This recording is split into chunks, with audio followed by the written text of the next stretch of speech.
It's the most incredible feeling to be here. This is live. Live. WildEarth takes you on daily intimate experiences in nature live. This is a very, very different adventure, charged with emotion. Join expert guides as they search for Africa's most iconic animals. How awesome is this? She's coming right past our vehicle. Take a closer look here. Oh, careful. Oh, no. Ask your host questions and have them answered in real time.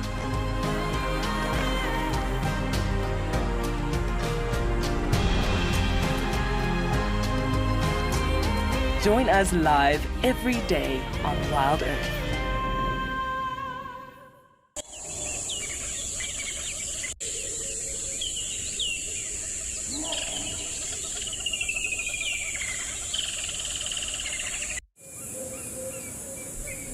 This program features live coverage of an African safari and may include animal kills and carcasses. Viewer discretion is advised. Good morning and welcome to the Dawn, the Sunrise Safari, coming to you live from Djuma Private Game Reserve. My name is Steve and welcome on board your live African safari.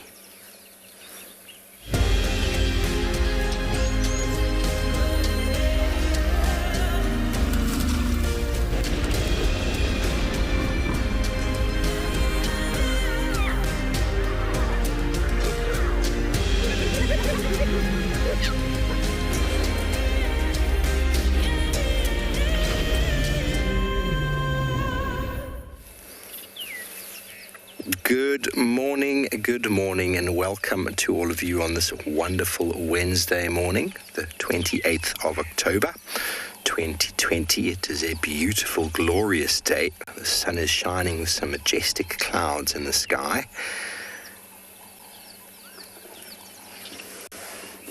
Hello everybody, welcome to the show. My name is Steve, joined by Theotainment on camera, and as always, very excited to have you with us. And as you know, we're live, interactive. If you have any questions or comments, please send them through to #WildEarth or throw them in on the YouTube chat stream. Alternatively, Twitch is another option.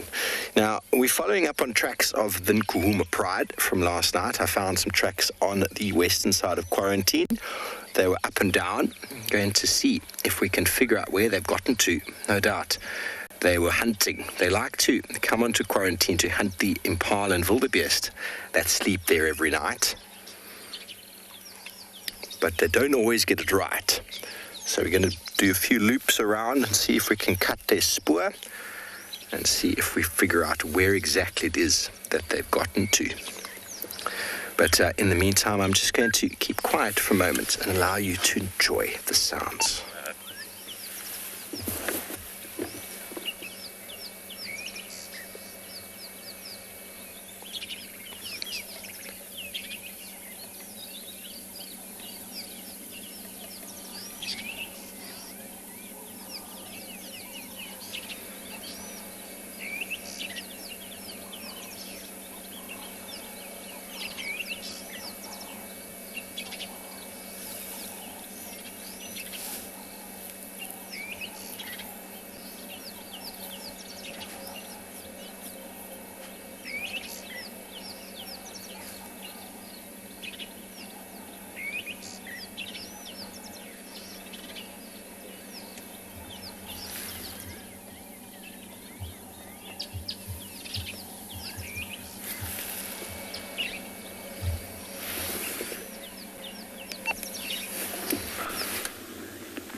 Good morning, everybody, and a warm welcome to andBeyond Phinda Private Game Reserve, where this morning we've come up to look for a pride of lions that were left tucked away in quite a thick area, and we've come out into the open, onto the airstrip, and we've found a couple of white rhino. We're struggling to tell just how many there are, but we've parked quite a distance away from them just to not disturb their morning snooze.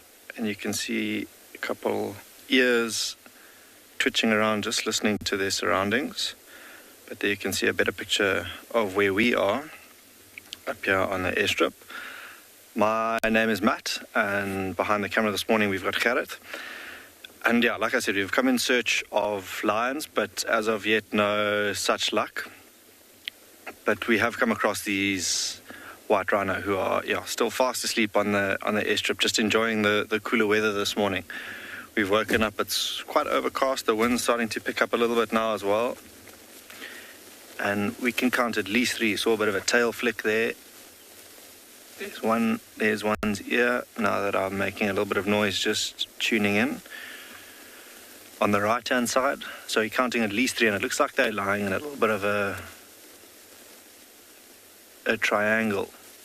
There's one at the back with its tail curled up. There are a couple of birds on their backs, and I'll have to have a look now through my binoculars just to see what birds those are. I'm assuming red-billed oxpeckers. But the other day, interestingly enough, where was I driving? I was driving, I think, in the very far western part of the reserve, and there were a couple of Indian miners, strangely, on the backs of one of the rhinos. But I think those ones have nothing to worry about. Those are all red-billed oxpeckers now that I take a bit of a closer look.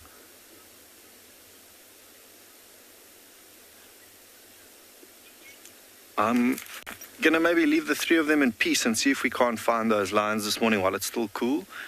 See if they aren't out and about or a little bit active. And yeah.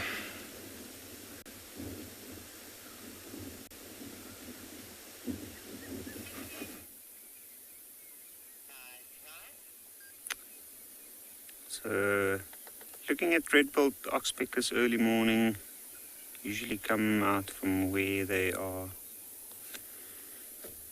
nesting, and then they move towards animals nearby. And this morning we have a lioness with her 2 cubs up on a termite mound, you can see they look quite fixated on something. Not too worried. You can see the heads turning. And we had a male lion calling earlier in the direction that they're looking. And I'm pretty sure that they're aware that the rest of the pride is somewhere in the direction that they're looking. They must be up to something. We heard them calling all night in that same direction. Good morning and welcome to andBeyond and Ngala. I'm JAPIE, and behind the camera we've got Owen. And this morning we were lucky enough to find these lions straight off the bat. They are having a little rest on the termite mound. I'm sure they've covered quite a bit of distance during the evening to catch up with the rest of the pride. So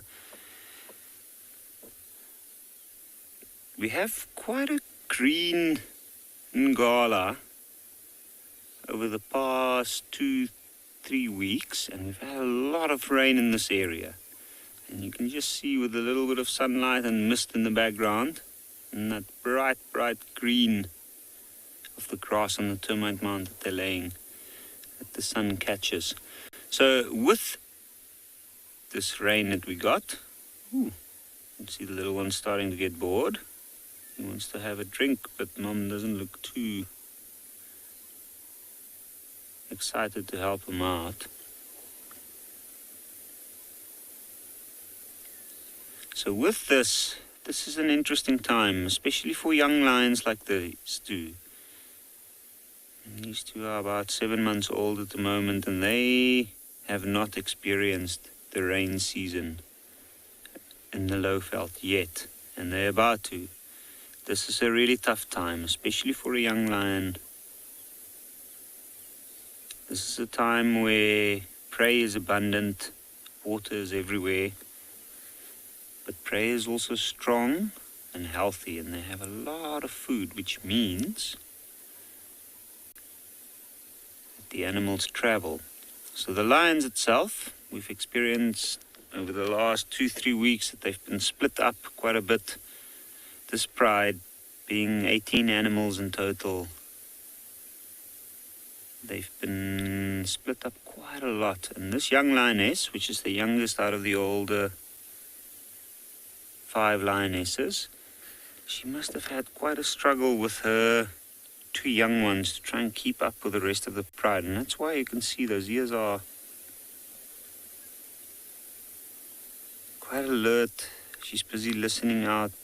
She's following the movements of the pride, which is mainly following the calls of the males.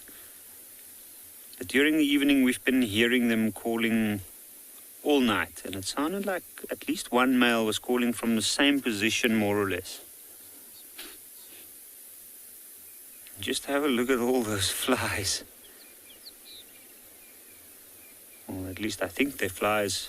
You can see they're flying around. And that, for me, is an indication that today is going to be a very, very hot day. Ooh, we got a nice view of her face. Maybe she's just acknowledging the fact that we are here. She hasn't looked around once.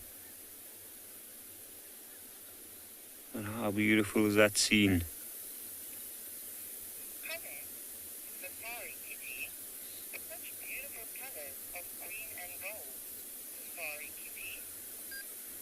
Safari kitty, what a beautiful display of colors. I agree with you. Green and gold.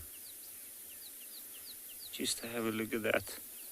And you can see with that, it's almost as if this lioness and her 2 youngsters are also gold in the sunlight. It is the golden hour, and we are very, very lucky to have them this early. I'm not sure where these 3 have come from, but wherever they came from, it must have been quite the distance that they have covered. The 2 little ones are the 2 youngest members of the pride. And she's the youngest lioness. And this is her first litter, and she's done absolutely brilliantly to get them to this age.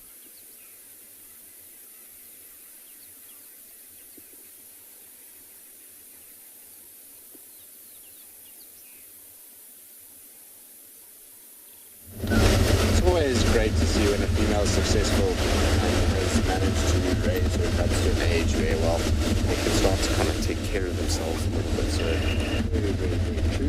And I agree with you. It's such a nice night in the morning to get out to the golden light. Green read and starting to come through. My name is Tristan. On camera, I've got Morgan this morning. We are on the trail of what I suspect is Tandy at the moment. She picked up her tracks and she's moving up the elephants. See if the tracks are there. Yes, I'm sorry. Yes. I disturbed you. I'm so sorry. We'll forgive each other at some point. There we go. Back to feeding. So we picked up her tracks and she's kind of moving back to where she's been seen a lot lately, which is inside Torchwood. So we were just trying to see kind of where they've gone. I lost them on one of the hard sections of the road. So I know that she'll pop out somewhere here. I just got to try and find it again. But a welcome surprise is some Ellies. Always nice to come across these guys. There's been quite a few of them around in the last few days. There was a bit of an absence of them just after the rains. But since it started to dry out a little bit again, we've started to see them coming through more and more. And like I said, it's a pleasant thing to have elephants around. There's just something about sitting with elephants at this time of the day, particularly where it's still and quiet. The sun hasn't quite gotten high yet. It's not hot. There's lots of birds calling.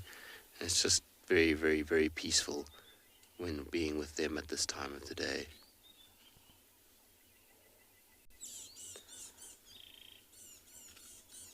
But you've got to laugh. After a trumpet and a bit of a tantrum that was thrown, this elephant has now walked closer towards us and is literally feeding within a few meters of the vehicle. It makes me laugh when they like this, particularly these youngsters. Here comes another one from the other side of the road. Most of the herd is still on the eastern side of the road.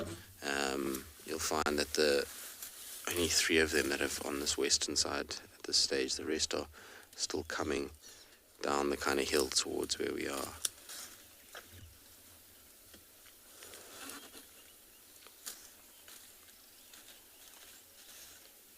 Oh, a little itchy tummy. But you'll see that at the moment feeding is pretty much what they're going to be doing. It's still cool enough to be out in more open areas, and so they're going to make use of that and kind of feed their way slowly towards the riverine or dry riverbed areas. That's where they find a lot more shade than what they have up here. And they know it's going to be a hot day today. I mean, we can see there's no clouds in the sky, really. And the weather forecast is saying that it's going to be very, very warm today. And so I expect that these guys will know that. And so they slowly just kind of start on this, and then they move down the slope towards the drainage sections. We've now got one coming straight down the road. Lots of young bulls, funny enough, in this herd. I've seen quite a number of them already, but this one has got the elephant swagger as he bounds down the road. I absolutely love when they do this, when they kind of got that head going from side to side and they bounce their way along.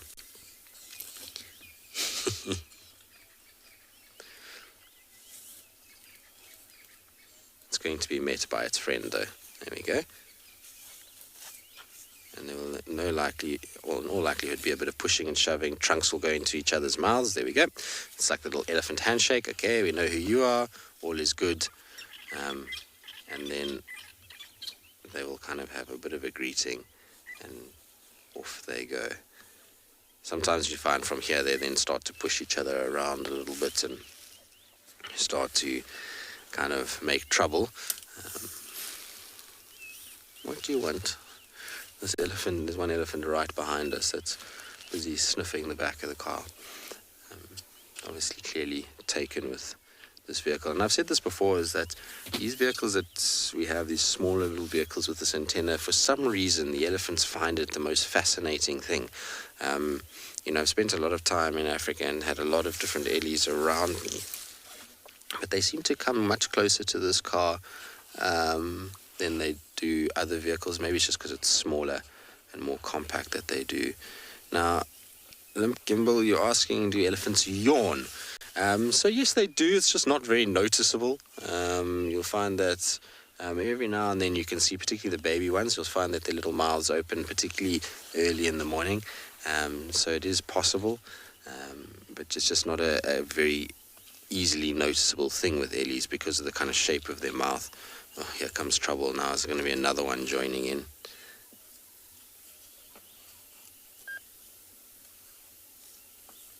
Can you hear the tusks clashing together?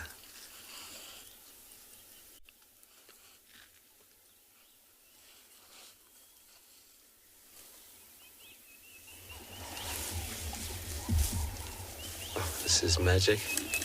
What a perfect way to start our morning. It's so nice when you get to witness kind of behavior amongst ellies.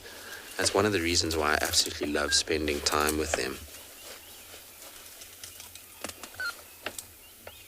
Look at that.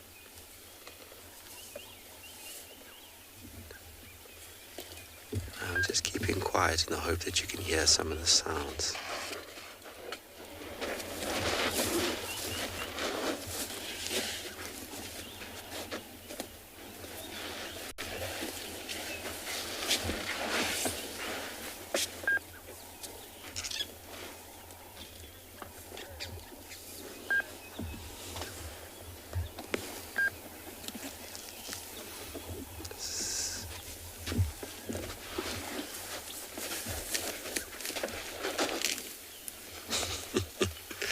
He's going to laugh when there's more than two of them involved in these play fights because they're not sure who wants to push who.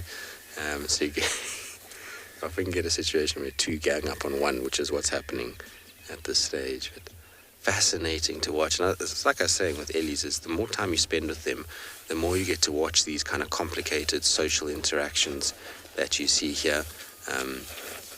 If you just kind of stop and go, you're not going to get this. You can see how the herd has become that much more relaxed with us just sitting here for a while. The more we've sat here, the more they've kind of come around us, the more that they've chosen to make their way closer rather than us trying to kind of go into their space. Initially, when we arrived, you could hear we got a trumpeted at, which is a vociferous young male that's just, doing his thing. But as you kind of sit for longer, they start to really come part of the group. Melanie, I agree. Ellies do always make you laugh. It's make me laugh too, I suppose. They are always full of antics, particularly the little ones and the young males. I find the babies the funniest. They typically get up to all kinds of mischief and fall and are generally just super cute. So I always enjoy Ellies, particularly when they're like this, when they're playful, right out in the open. All right, well, we'll enjoy our Ellies for a while longer. It also gives us a chance to listen for any alarm calls, given we were following tracks.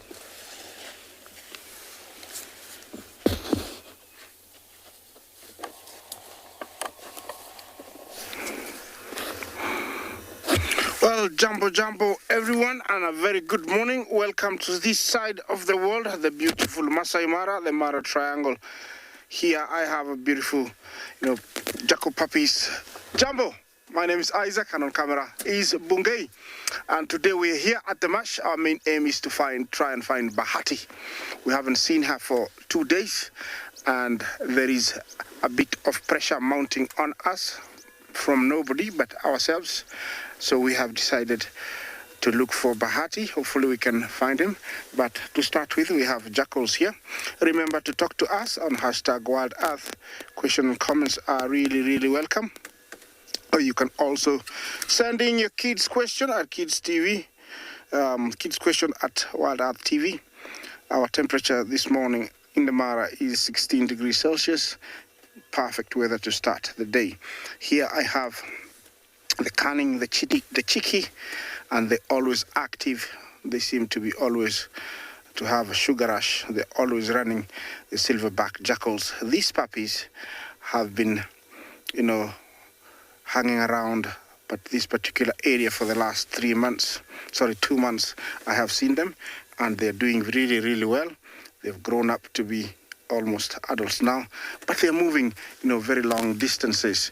They just came in here, but they were farther down, about 2 kilometers that way. About 5 days ago, they were further up there. So I think they're establishing, a home range that they're going to be hanging around. And now they don't want me to talk about them because they've gone under the vehicle and there's nothing I can do. There is one in front. I'll have to maybe start the vehicle so that, you can see them. They're right. Yeah, there they come. Sorry to do that. Yes. And look like they're very, very full. They've been eating really, really well. So the parents have been working very well. I'm going to leave you with that sight.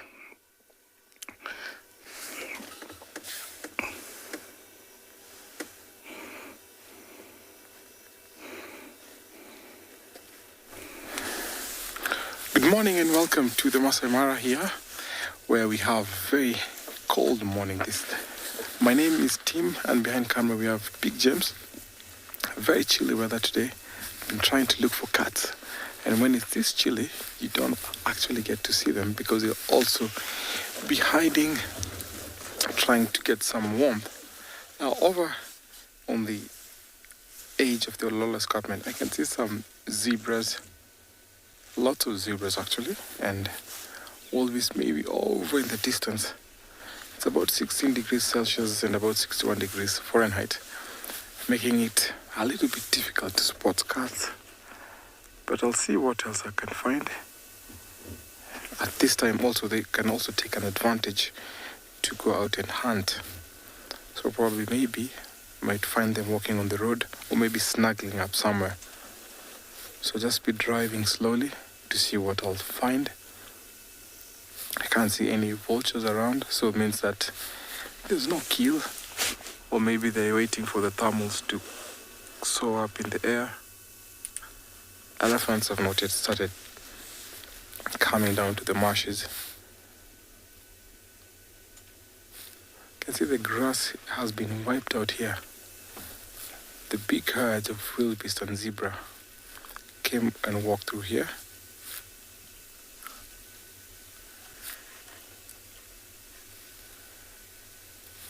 So you never know what's hiding in the long grass. So I stopped here to scan around, and there's a certain signs that will tell if there's a cut. Sometimes you see lions flicking their tail, you see the ears flapping, and that's what I'm trying to see. Or if maybe it's a cheetah will be up a termite mound, and on those trees also. Sometimes you can see the wagging tails of the leopard. So that's what I'm hoping to see. So in the meantime, let me take you over to another live location.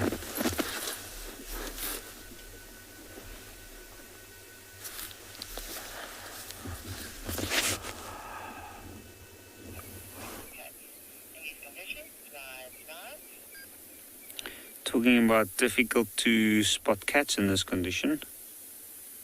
If we don't see the movement, we wouldn't see these cats at all.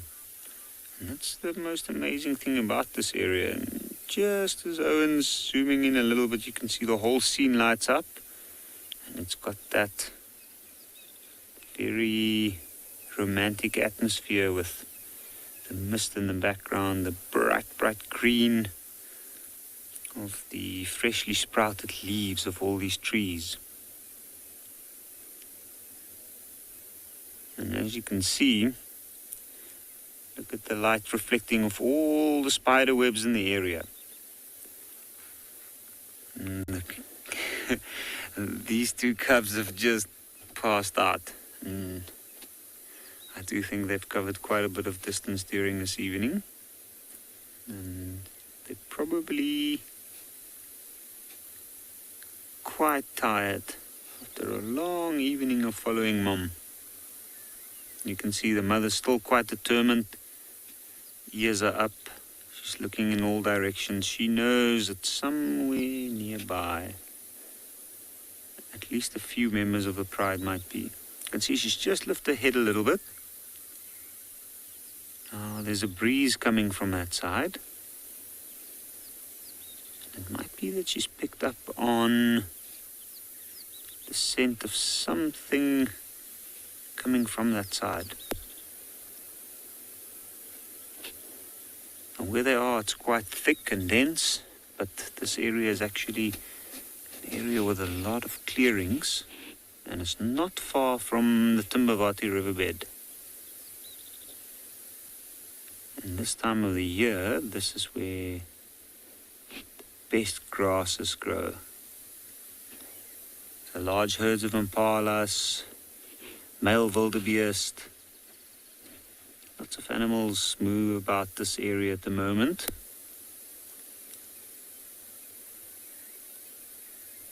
And I think that's what the rest of the lions have been doing in this area. They've probably been looking for large game to hunt.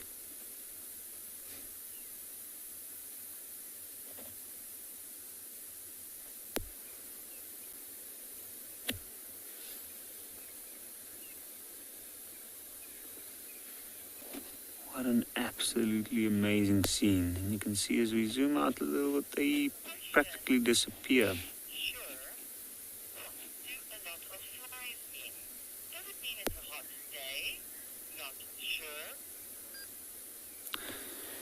Not sure, good question. What does a lot of flies mean? Is it a hot day? I think so. Whenever it's a very, very hot day, the flies are around, and you can see they're already going in small little circles in front of these lions. And to me personally, it is definitely an indication that it's going to be an extremely hot day. At the moment, it's still quite cool. We in the shade, because we're closer to the large riverbed, there's a lot more taller trees, and they have better access to water in this part. But as the day drags on, it will definitely heat up. And also when it's humid, when it's hot, flies breed more. We tend to see a lot of them, especially closer to the riverbeds.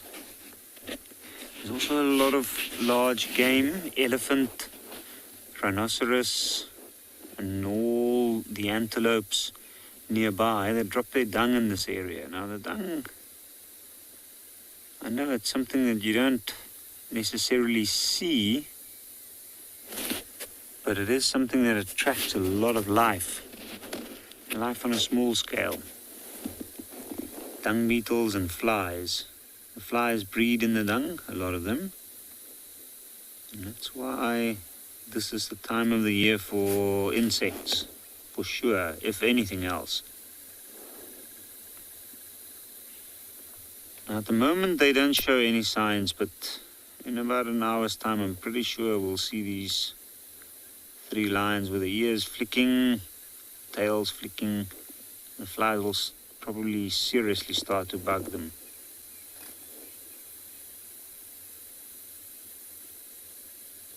There we go, an ear flick from the female. And looking at those ears, how unbelievable is that little light off the ears?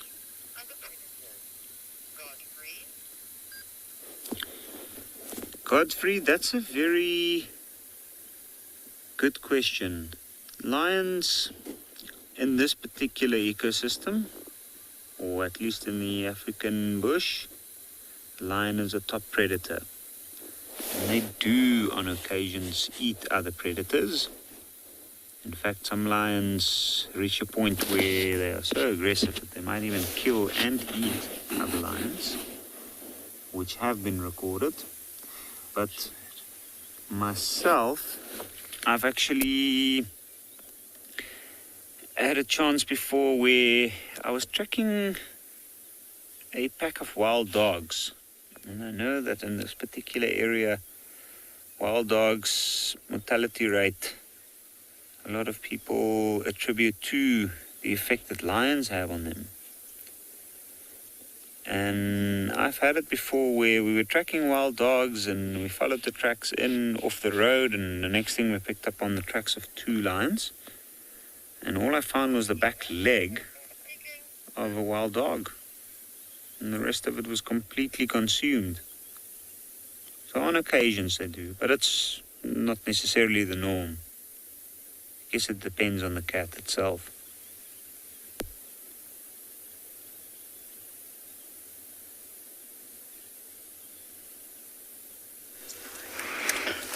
Well, look what we have here, guys. A very beautiful female Tswalu cat. Remember, this is one of our rarest cats. They are around the Mara, but very, very rarely seen. This one is actually so comfortable with us. I cannot believe it. He's only about 30 feet and looks like he was hunting something and he lost it amongst the grass. And now he's using his high, sense of smell and hearing to try and relocate it. The twitching of the tail tells him, he's very excited. She's very excited, and I'm hoping, we can get to see her hunt. I don't know if she's got cubbies, but or kitties, but she's really, really looking. I don't know what it was, either a mouse or maybe a frog or a snake, but it's still looking. It's not concerned about me at all. This is a cat that can weigh from 4 to around 10 kilograms, and they have a huge territory. They have very strong hind legs, meant to sprint them or accelerate them up to around 4 to 5 feet from one side to the other. They usually pounce on their prey and then bite it, killing it using their jaws. They can kill small doves, francolins, birds, and she is very, very busy looking for whatever she had lost. Tswalu cat, it is. Very, very cute. You see, it's coming back to the same spot because definitely there was something, and it is looking for it.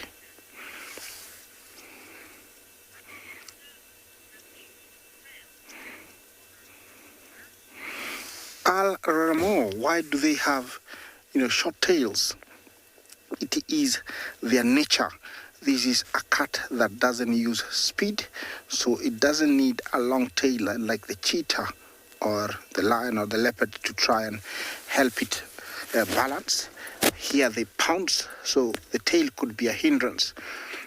For them, they just pounce on the prey, and so they don't need a long tail. I would say that is the main reason they don't need a long tail. It will be a hindrance because they are meant to pounce on their prey. Alarmo, I think, that is what I can tell you. She's very, very busy. Look at her. I'm actually amazed of how comfortable she is with us. Her senses are very, very good. Those ears are able to pinpoint a mouse or a small bird that's on the ground within, range of about 5 feet, and they can jump. I hope we get to see that. Look at this. I cannot believe this. Very, very comfortable. Not shy at all. I think it's my first ever Tswalu cat to see it do this. Unlike the cheetah has got very long tail and it's got spots all over. This one has got streaks. You can see the streaks behind the neck. Also at the ears, it's got a white spot. Yeah. If you look at it from this side, you'd think it's an owl. If you look from behind, you'd think something looking at you. And also, it is very small. It doesn't have the black tear stains like a cheetah. So it does look like a miniature cheetah, but it's not. There's a few things that are very, very different. They are very territorial, and they are to be found.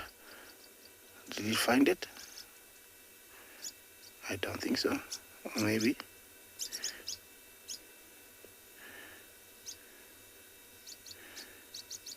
I don't think it found it, but it's still looking. They are very territorial, but females do cross males' territories. And the territories can be almost up to 40, kilometers. They give birth to up to around 4. And the young ones are usually very hidden for a very long time. And then they are moved very much like other cats. They'll move them from one spot to the other. Yeah, can tell that she's still very, very convinced that whatever she had or saw hasn't gone very far. And so she's still sniffing around, trying to find it.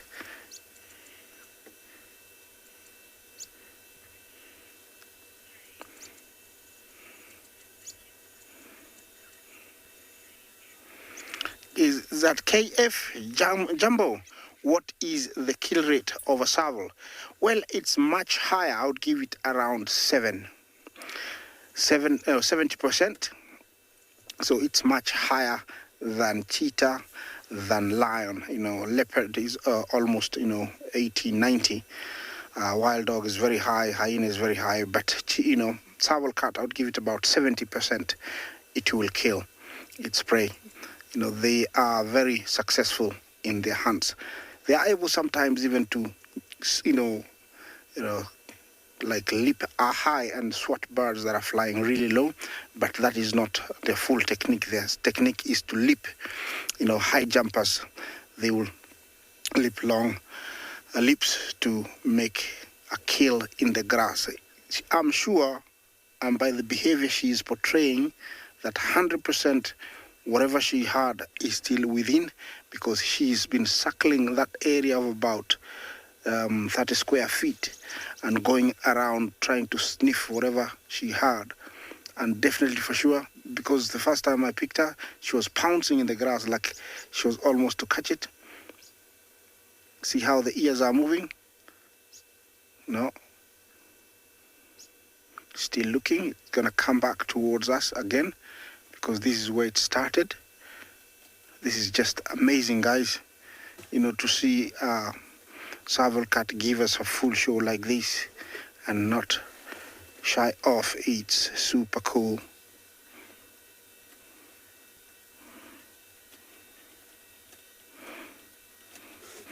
Karen Jumbo, thank you for your comment. They are incredible markings. They are indeed slightly different than a cheetah. Is she gonna come onto the road to see her full body?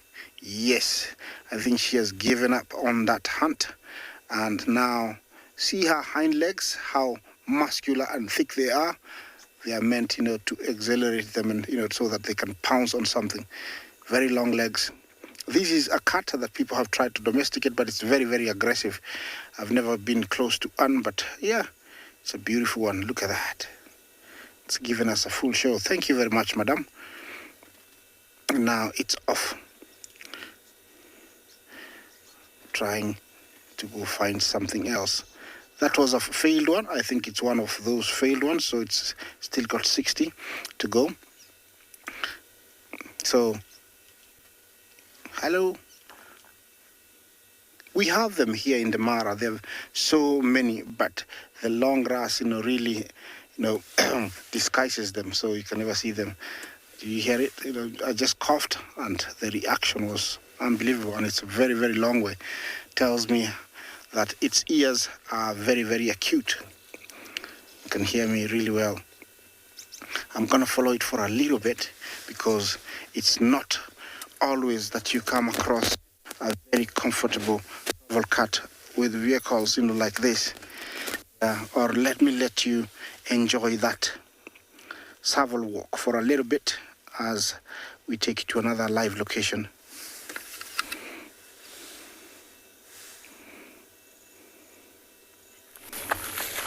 Welcome back to Djuma, everybody. Well, I had some really relaxed serval when I was up in the Mara. Very, very special. But we're trying to find the lions that don't seem to have come out of the block that they're in, so we're going to go back there again. But what have we got over here?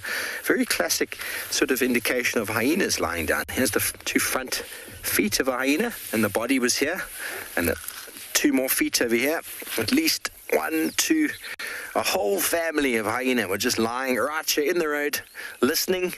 You can kind of see all of the mess all around you. Quite a few of them lying here. And it's quite fresh. So sometimes this morning, and then they all went back to the den. So we're going to go back into that sort of general direction. As far as I can tell, the Djuma Pride has not come out of that block. But over here, you can actually see a very nice little section of, was probably a tail. You can see all the fur.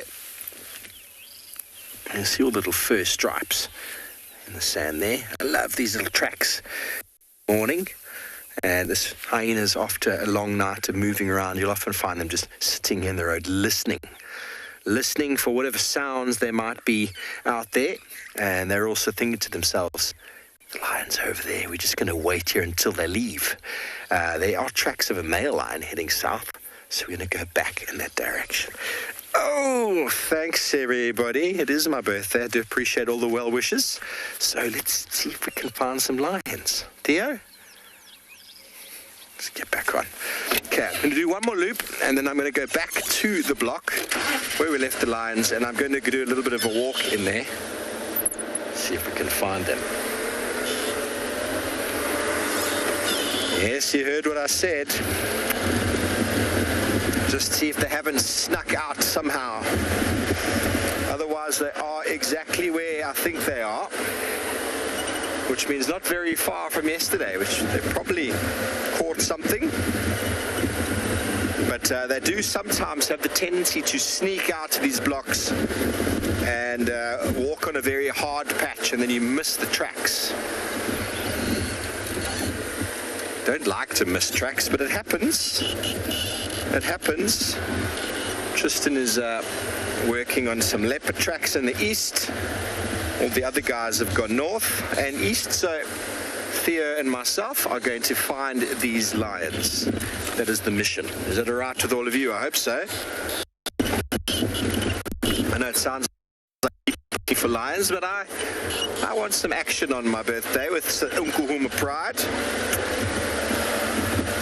And that's that. Okay, well, around the corner we go, back towards the Bushbrae site, and see if we can find the lions maybe snacking on a wildebeest.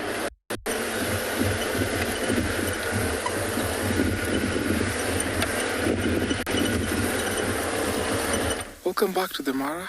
We just come across these beautiful cranes. Happened that they're flying away. They're just walking on the road while they were grazing. These birds are super beautiful. It's a shame that they've all flown away. But maybe we'll find some others later. I can see lots of vultures up where these birds are flying. Not sure if there must be a kill somewhere around there, but there's lots of wildebeest there. Seems like they're all grazing, peaceful and quiet. There's some zebras around them, and actually I can see some hyenas. So that might mean that there should be a kill somewhere around there. All the vultures now have left, and some of the wildebeest actually heading towards our right of the screen. It's a very quiet morning this morning. There's lots of zebras as well. The last 2 days they've not been moving around quite much. We've seen them just grazing in these plains. So if there was a mass movement, then we always see them walking in very big number and in a single file. But seems like all this now have settled and they're enjoying the grass around these plains.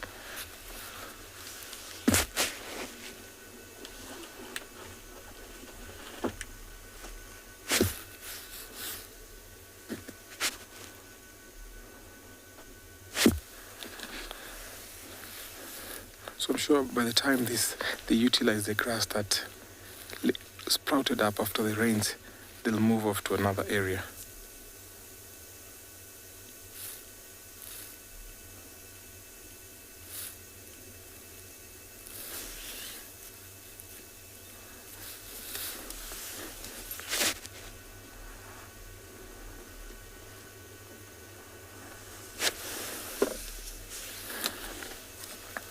But the big herds have really moved down to the border side where we border Serengeti. So surely these small herds will also start gathering and then start heading back. They'll be really giving us entertainment because they've been here for the entire month of October. Sometimes we always find them leaving very early, maybe towards the early or the beginning of October.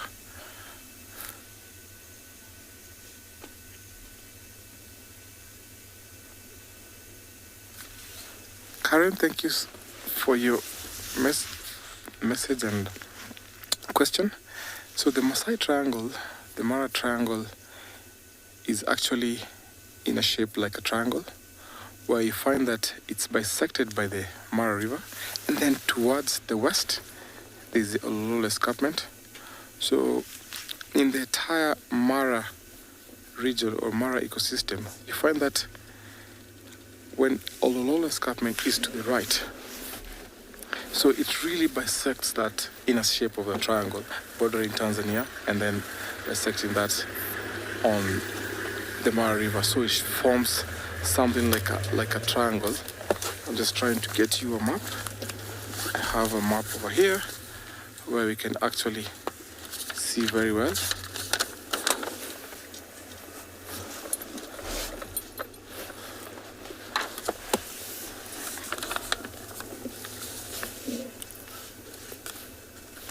So this is the Mara Triangle, and you can see it's forming something like a triangle.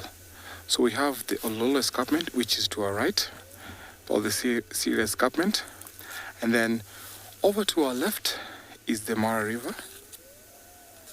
So the Mara River cuts through the Mara Game Reserve and the triangle about 60 kilometers through, but it runs all the way from the Mau Ranges and flows over to Serengeti, going to Lake Victoria. So this is how it comes to be the triangle. So this is the border where most of these wildebeest and zebra are heading to, which is actually further to our right, overlooking the Olololo Escarpment. So that is the reason why it's called the Mara Triangle. So over to this other side, that is the Masai Mara Game Reserve.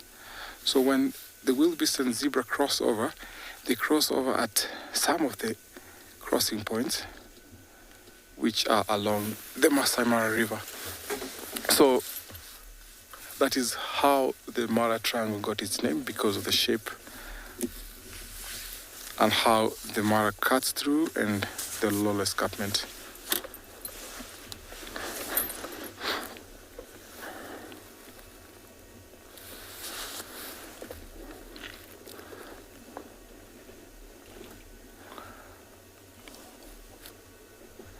So now that it's still quiet and they're enjoying the grass, so I'm going to carry on, see what else I can find, taking you over to another live location.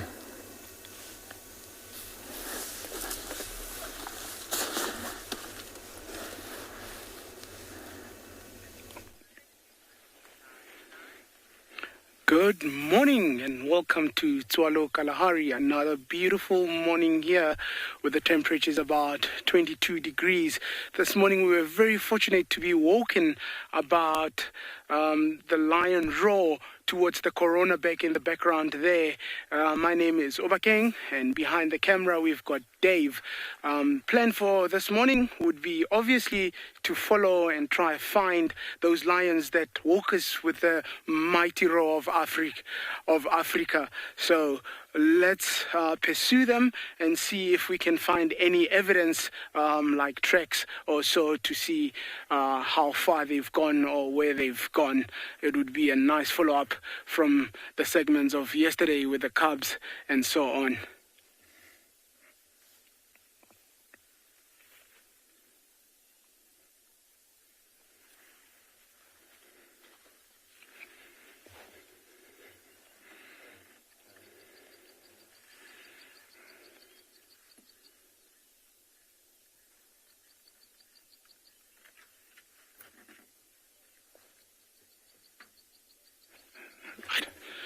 Let's do it.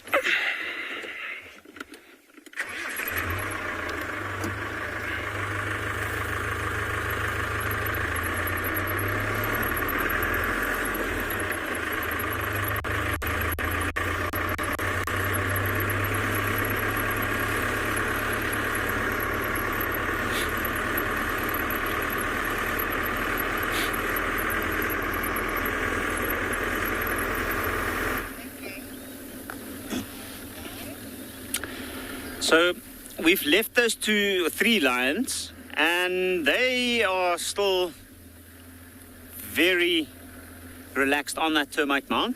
And at the moment, we are just about to cross the Timavati riverbed. So from here, we're going to head towards an area where we saw a jackal pup earlier this week, a tiny baby jackal, and the parents will hopefully be in the area as well.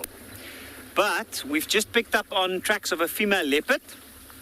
It looks like only the female, and I know that there's a female with a young one that is moving within this area. And then I also heard that one of the other guys have tracks of a female leopard with a youngster somewhere nearby. And apparently they had a drag mark as well. So while they're busy tracking those signs, we will continue along towards where the jackal pup were. Now, what a beautiful sight of the Timavati as we're crossing it. No animals at the moment within it, but I'm sure later this morning we might get to see some elephants in this area. So, the thing with a drag mark or a sign of something that's been dragged across the road, when it comes to leopard, that means that the leopard's killed something. And hopefully that will give us some rewards later in the day. But for us at the moment, it's no use going to go drive around those areas. There is a very competent tracker on the tracks at the moment. And once we hear an update from them, then we'll make our decision. But I think for now, we'll head towards that area where the jackal pup was. It's the smallest jackal pup I've ever seen. And he's been hiding out in a termite mound as of late.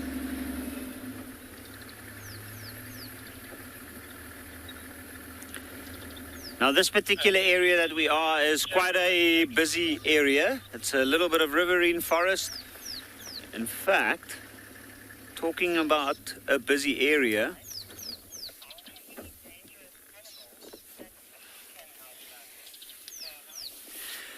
Starlight, are there any dangerous animals that we can outrun? Well, that's a good question. I personally think the only animal out here we can outrun over a short distance is the tortoise, the leopard tortoise. Other than that, I don't think so.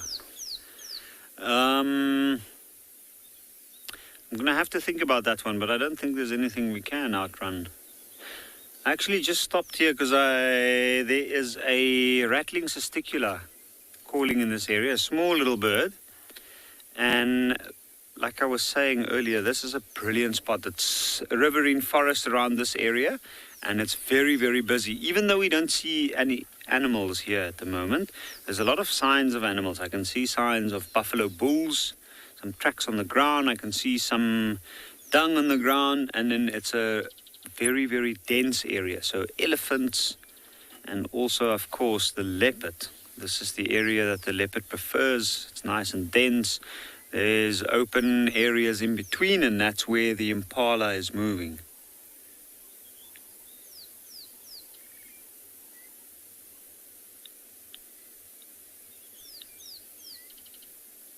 And if one sits still and just listens for a while, you can hear an African hoopoe calling in the background, as well as that rattling cesticula.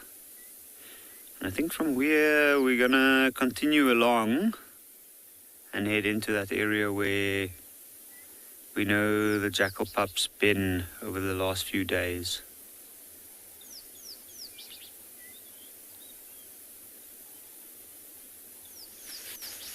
Well, welcome back, everyone. We've managed to catch up with tracks. Well, not lions themselves, but a whole pride of lion. I don't know where you are there, but here's one of the cubs. There's an adult, cubs, both sides of the road. You might think, how do you know it's a cub? Well, always go and take a measurement. Okay, this knife is 10 centimeters. An adult lioness is about 13, so this is it's about 11, 12, so that's a young lion.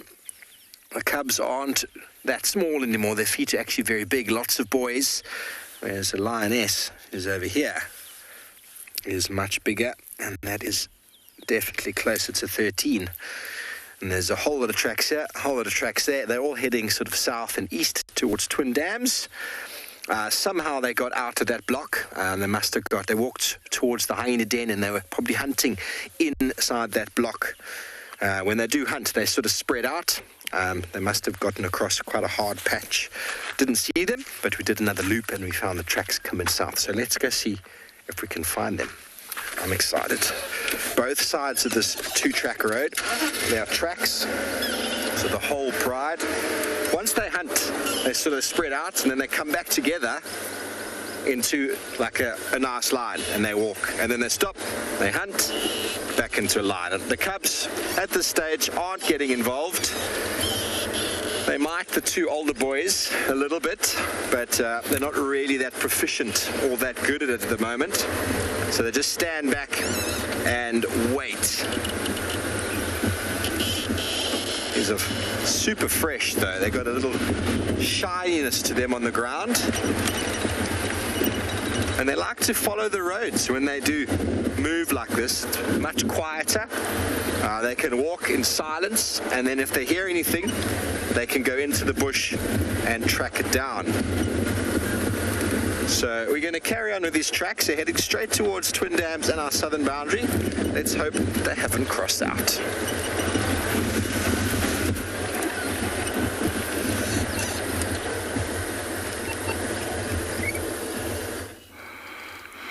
Well, I have left my shovel and I am here on a very raised point in the middle of the Mara. I love this spot because the view is equivalent to none. Remember, in the Masai Mara, we are at around 5,700 to 6,000 feet above sea level and only about 150 kilometers south of the equator. So the temperatures here can change within, an hour or so. But at the moment, it is just lovely. We started at 16 and I think it has dropped to around 15 where I am. It's quite cool. I'm looking eastwards, and the sun is hiding somewhere a long way there. That is the view I get. You can say that there is nothing down there, but believe me, all the critters we show you are here. And I'm looking for Bahati this morning. He's around somewhere. So I came here so I could use my binoculars to see if I could locate them somewhere down there, but I'm sure I will see something. Remember to talk to us, #WildEarth. Questions and comments are very, very welcome. The forest you see a long way down there, that is where the Mara River is, where all the hippos and crocodiles are. It is also the river that separates between the Mara Triangle and the Greater Mara on the other side. Yes, those hills a long way up there, very faint if you see them. Those are in Tanzania, a place called Koka or Nyamalumpwa. There is a story about how they were named. Is that long time before this was demarcated, tribes were fighting. There was a very fierce tribe called the Kalenjin. They went to Tanzania and came through those hills, and they came with a lot of cattle that they had stolen, and so it was named after them, Nyamalumpwa, where they came with all the cows. And those are the boundary between Kenya and Tanzania. Also, we see over there behind those ridges is the Mara River, where it turns around and heads back to the Serengeti. Looks very empty here. I have used my binoculars, and it looks like I might have to move on and continue that way. See if I can find the migrating herds. They were somewhere down here yesterday. I don't see any, but it has been a trend for them to back off every day in the evening, and then in the evening make a step towards, where we are. So I think the best thing for me to do right now is to continue on that way a little bit and then take a loop back to this forested area here, see if I can find Bahati. It's been almost a day and a half without seeing him, and I would like to find out, what's going on in his life, his early months being out here in the wild as a lion, what's happening. I think that is my aim this morning, and hopefully you can send me all those good vibes so that we can find him. But this area is rather empty. This is how sometimes a game drive starts. Very quiet, and then all of a sudden, boom, there is something very exciting, and you just can't predict what will happen in the next minute out here in the bush. You can be driving, and then round the corner there is something that you've been looking for months. And that is very, very fulfilling for all the guides. When you're here, sometimes there's nobody else to tell you where there's something, but they will show up. This is our main truck that takes you from, Olololo to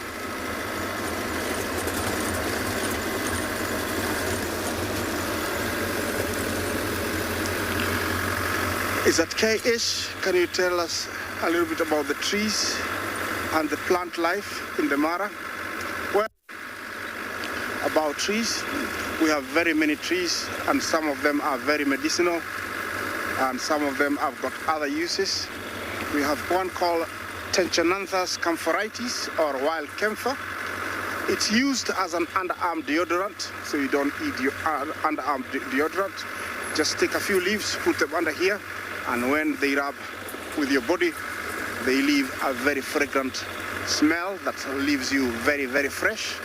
Also, there is the same tree is used as a toilet paper because it's very, very soft and, very good for your backside. So, while you're out here, you can use it.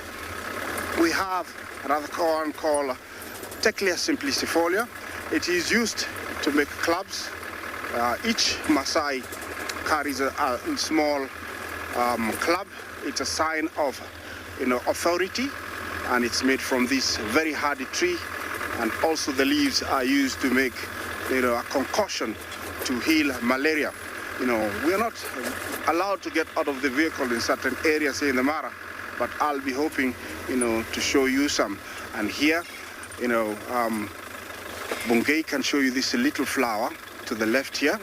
It's also part of what we have here. You see all those white papers.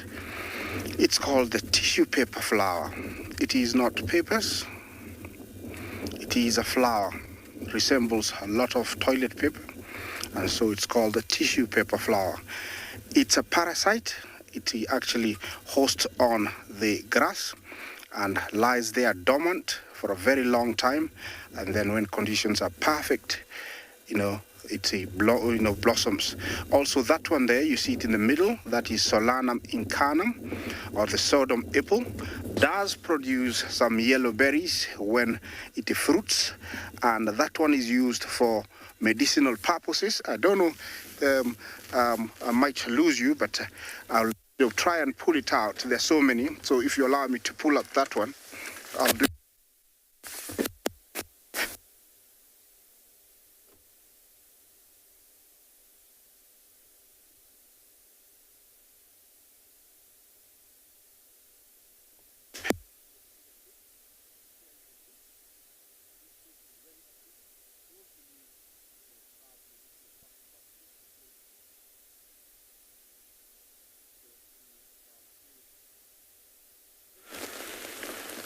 Welcome back, everybody, to andBeyond Phinda, where we've struck gold. We in fact drove past this area a little bit earlier on, and I laughed because there was nothing there earlier.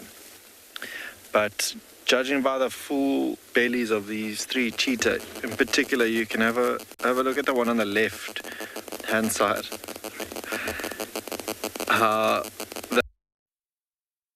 That stomach just something first thing this morning, like we said we would, or like we said she would last night, and maybe something like a small Ngala in the thicker areas behind them. And once they've finished that, they will walk away from it, just because it's going to attract the unwanted attention of potential threats to her, be it leopard or hyena that might still be out and about in this cooler weather. But something spooked Mom. Her and that youngster just next door were busy grooming one another. They might have had blood and bits of meat on their face, busy grooming that, and she must have heard something that got her up like that, because she stood up quite quickly, and the youngster next door did as well. But it's actually quite a relief to see all three of them with such full bellies. It had been a number, I think at least about 4 or 5, close to, had gone without a meal. So that will definitely put them in good stead for the next couple of days. All three of them panting quite heavily. And amazing to see those little pot-bellied cheetah now, the youngsters.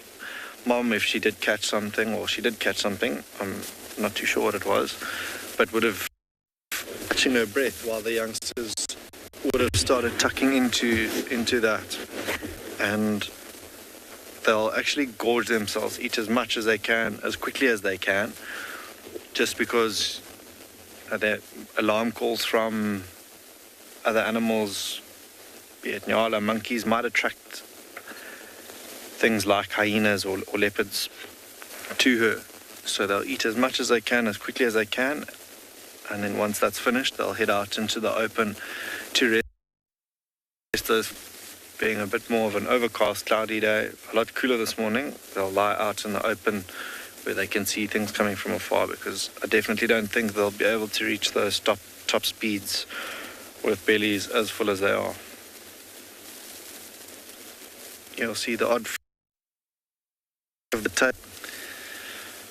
I think we'll stick around here and see what the three of them get up to if they move away a little bit further from here, because I doubt what they killed is very far away.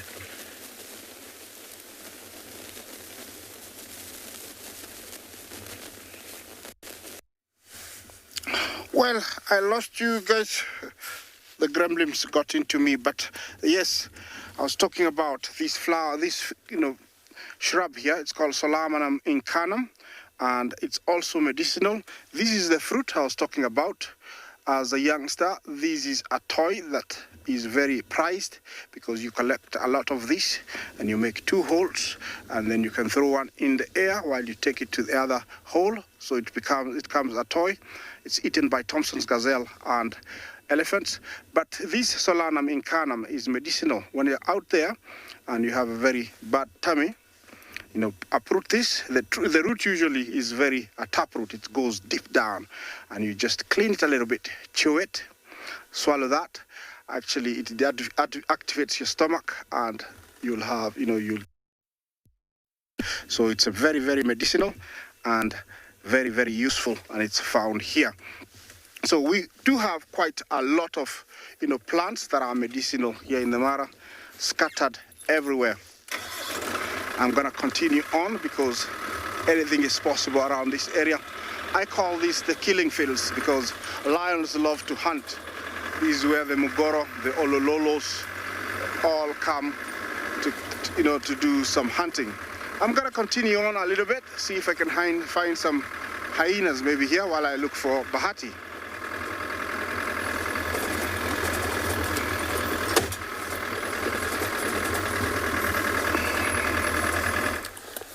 So welcome back to this other side of the Mara where you come across this small elephant herd and they're walking slowly. You can see to the left where they're coming from is actually the Lolo escarpment, and this is a daily routine that they always perform, walking from the escarpment down to the marsh as they're grazing slowly.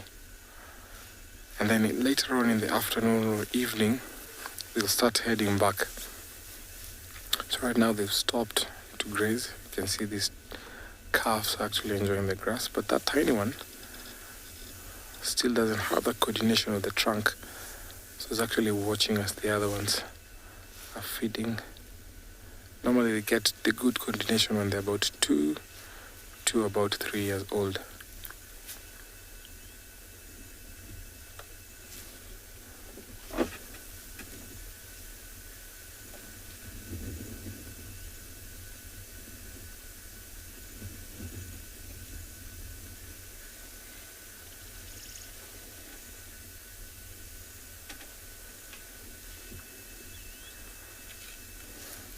So when it's cool, they actually enjoy feeding because you can see not most of them are flapping, but that's just normal for them.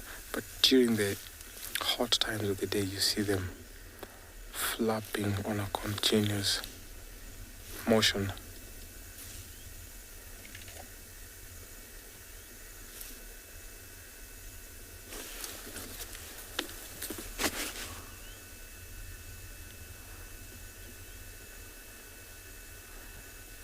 That tiny one has a bone in its mouth.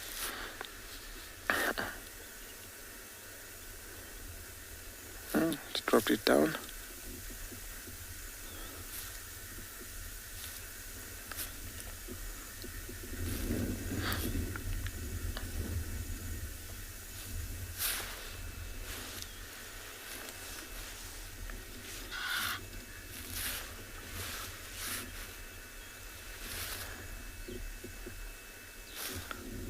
You see that's the matriarch.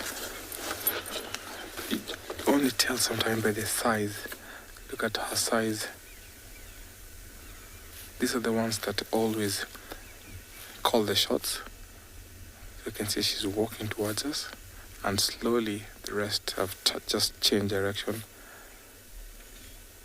And as soon as she starts crossing the road, you'll see them slowly following her. So there's a communication going through that it's time to move, it's time to feed.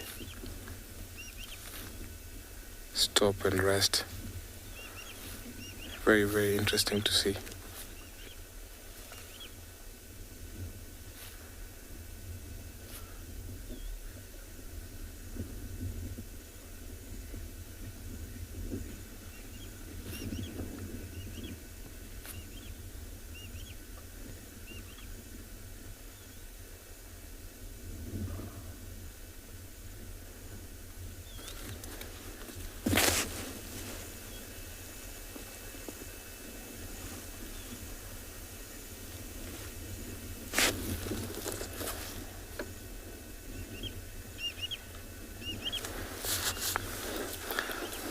Karen, thank you for your question. From a very little age, those tiny elephants can actually tramp it. Even from the very beginning, maybe about 2-3 months, you can hear them truck, but it's not as loud. You know, when they're so playful, you hear them sometimes trumpeting because they learn from watching the rest of the teenagers, because they always like trumpeting when they're play fighting, which is evident when they're still young. So even that little one can at least trumpet, but not as loud like the adults. Look at her size.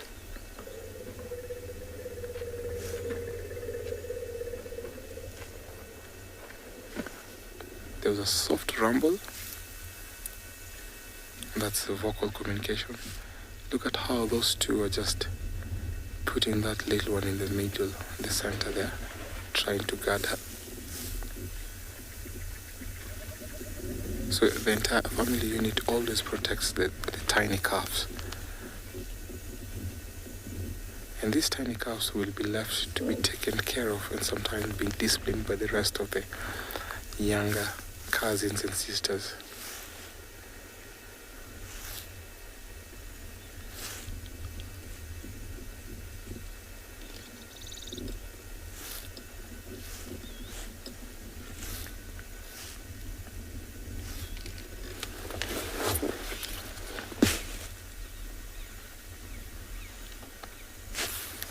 That's a teenage bull, and I'm sure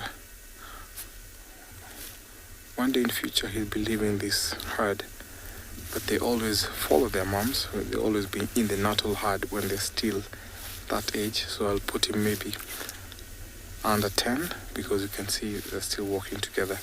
But when they get to about 11, 12, they'll head off to bachelor herd. So I'm going to stick around with this herd as I take you over to another live location.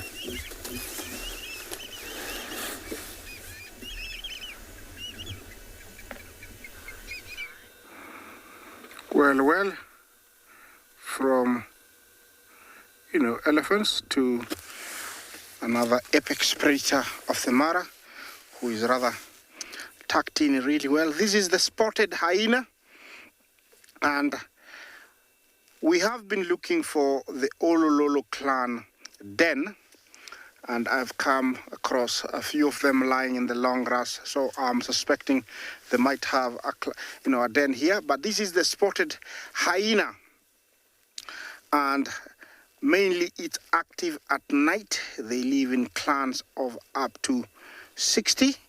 Sorry, that was a gate crashing by the toppy. They decided to also want to be seen. That is the kind of view I have here. I don't know what's chasing the toppy, but they do have a tendency of just, in the open plains, getting off and out of an area by running at very high speeds. Look at them, how jolly they are.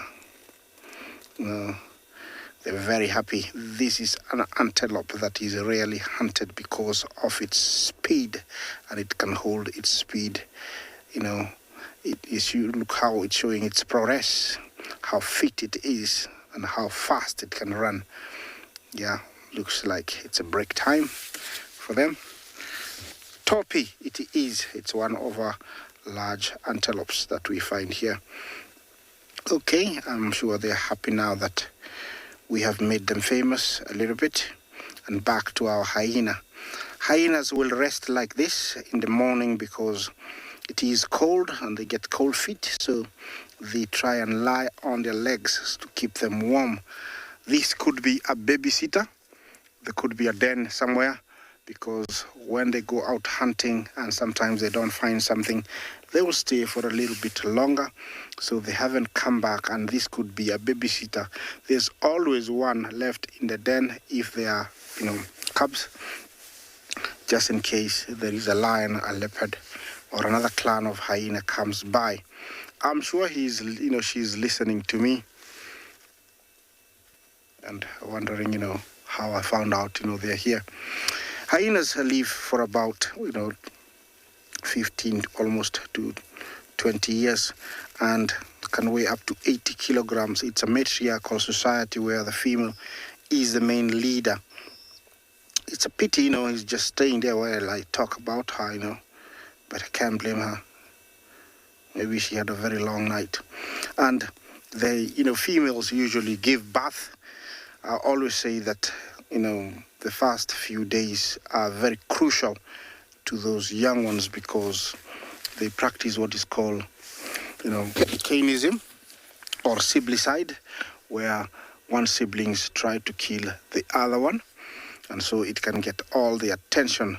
It's the only predator that is born with teeth, ready to eat and bite. Also, with the strongest jaw power of up to around 1,200 pressure per square inch PSI, that is very strong. It's almost twice the strength of a lion power. So it's some of the strongest jaw we get here, able to crush bones, to get the marrow, also to eat some of the toughest skins like, hippo and elephant skins when they've been out with all elements.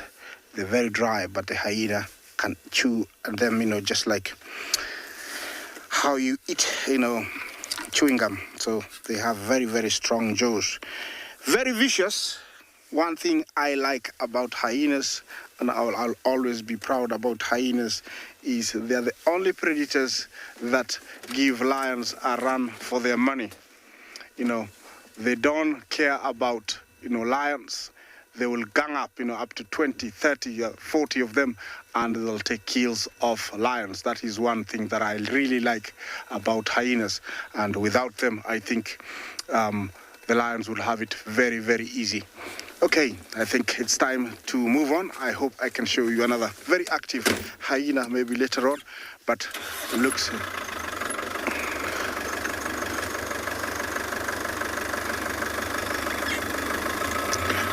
Maria and Jumbo, do hyenas hang around by themselves or in groups? It is both. You will find one. Sometimes, they'll split into small groups. As we call them scouts. And once they pick up something, they might call for backup, they might howl, and everybody will come towards them, so that they can bring down whatever. But also, when they're in one spot, they're in their den, you'll find them in their big clan all together. So it's either you can find them alone or you can find them in big groups. Yeah. Looks like there's a lot of tissue paper here. Well, I'm going to continue on. Let's take you to another live location.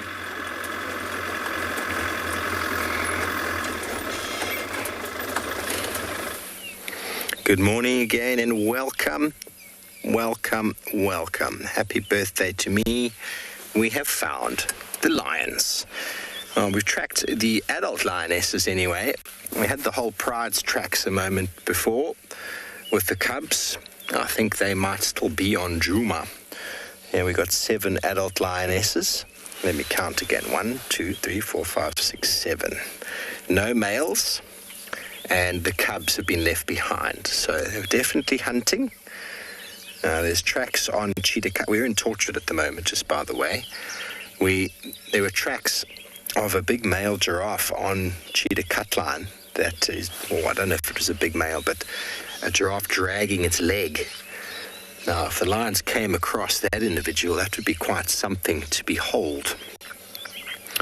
Obviously, predators look for weakness. An animal that's weak and not able to run or defend itself properly is always targeted over those that are strong.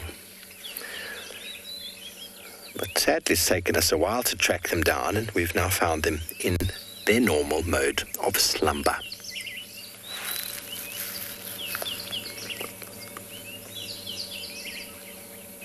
I'm going to try and move around just onto this side here. Got Aubrey coming to join us, so he's going to come in behind. Just move around here, see if we can get another view, see if we can count any more.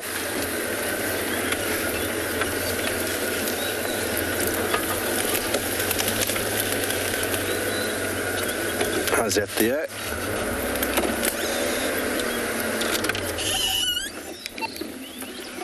Will PD vehicle coming? Stand by. We're leaving the site. You're welcome to come in. Okay, everyone, well, we're going to stay here with the lions. We might even go see if we can track down where the cubs might be. But always splendid tracking lions and finding them.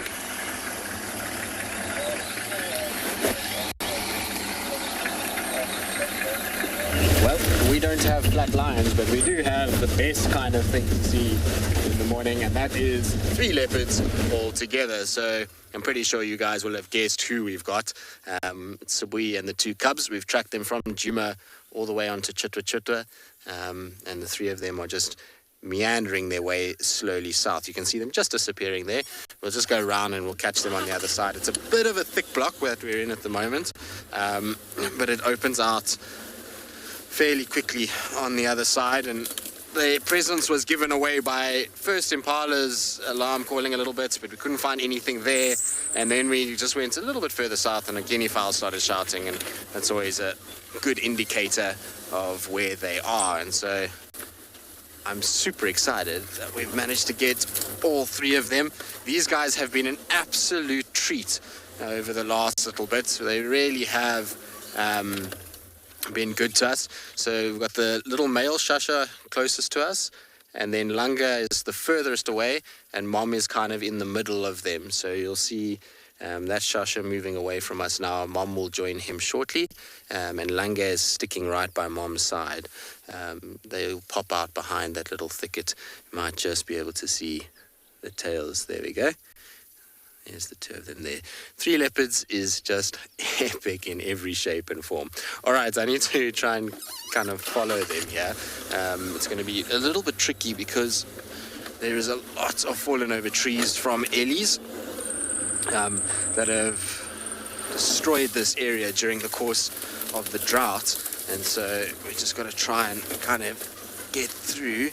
But like I say, it does open up quite nicely, and it becomes a little bit easier as we go. Where did you guys go now? Luckily, they're also not moving too fast, so it's easy enough to keep up with them. There we go. They're just in front of us here. You'll see little Langa will come out behind Mom now. She's probably the shyer of the 3. The little male is he's super chilled, and obviously Sabi, we know, is the way that she is. So it's just her that's a little bit kind of shy. She typically likes to stick close to Mom and always walks that little bit further away from the vehicles. There she goes. You can just see her moving through there. Oh, we've been spoilt with these guys lately.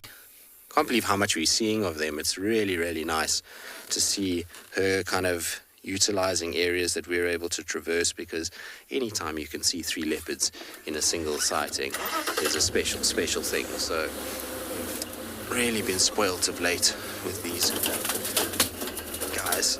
Oh, come on, I'm gonna try and get through.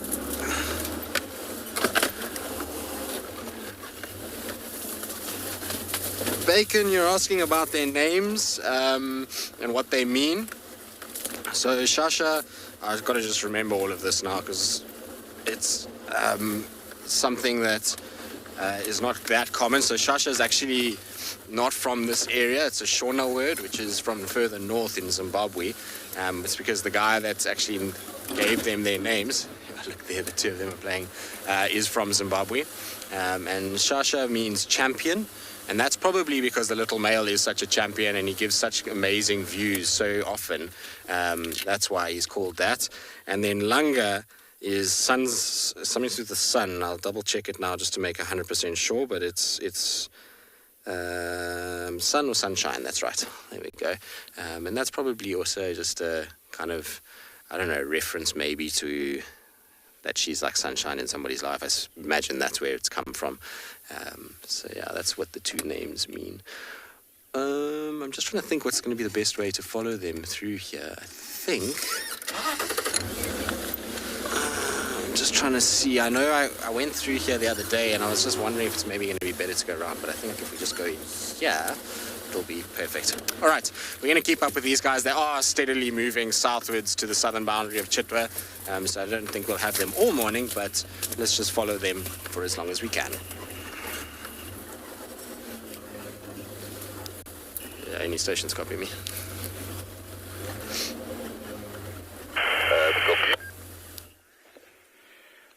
Welcome back. If you look over here, what we've got is male lion track. As I anticipated earlier on that these males would be heading towards these corona bag. But just to give you a point of reference with the size of my hand, look at that. Almost just a little bit bigger than my hand. Look at how big the one toe is. It's very evident with cats. Looking at the pad, you get these 3 lobes at the back. Very significant of any a cat. Also, if you look at how the track itself almost makes like an edge towards these corners, and that's just also showing that this is male, whereas the female's track would almost be oval. But I mean, this size also shows you how much of a weight this animal actually would carry. It's very deep, meaning that it's heavy, and it's very big and round. I had a question asking what makes our Kalahari lions different. This would be evident of that. I know it is sand, and obviously in sand your tracks also tend to be a little bit bigger, but this is ginormous. It's not just big, this is ginormous. So we are going to follow on these guys and see if we can find them. From what I can tell here, there's at least 2 sets on this side of the path. So if you're looking here, would be the one set, and the other is almost coming just adjacent to it. So there were 2 animals coming here, almost following each other right there. So we're gonna keep on it. It's very, very fresh. So let's see how far they've walked. I've got a feeling they're not too far. We'll be very lucky this morning. So let's pursue them.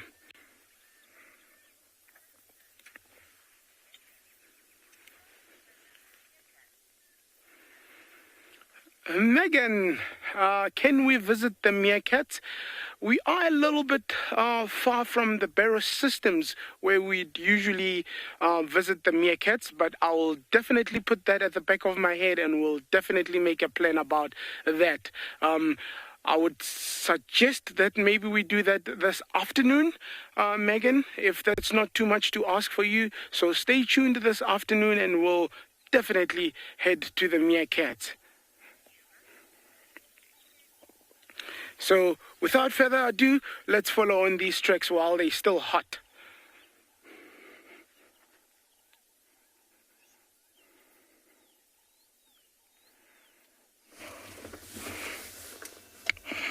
Well, beautiful herd of elephant here. Quite a very big one. And it's just beautiful to see this many young ones heading back towards the trees. It's such a big herd. They were close to me, but they have moved further. I'm not complaining. It's just a beautiful sight. It seems like the Mara Triangle has become a safe haven for females to have their young ones. Don't ask me why, but have a look at that. This was unseen, 20 years ago, 15 years ago. But recently, the influx and the amount of young ones that we're seeing is just next to none. So I think they feel very comfortable. The environment has been protected, and habitats have been created, like these ones here. Before there used to be trucks going everywhere. Now that one has been created, it has made the marshy area to become bigger. And so there is enough grass, and it is a guarantee that they have food throughout the year. That young one has decided to have a drink on the move, and mom is very willing to do that. Just beautiful sight. She's a fully grown, female, beautiful tusks. He looks really well. Well, they never suckle for more than 3 minutes, young ones, but I imagine how much milk comes out of that nipple. It must be a lot. Yeah, I want a little bit more. Okay, I give you some. That is a very tolerant mummy. Not all mummies are like that.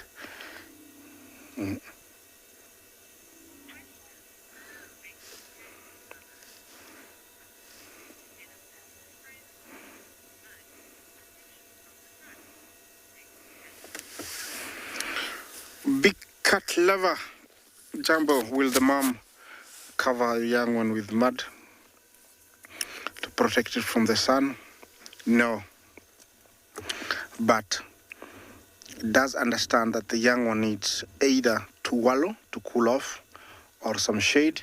So in extreme conditions, she will head towards a tree that she knows that is close and just provide the shade from the tree to the young one, or actually just stand there and so she is blocking the sun and the youngster can get a relief from direct sunlight.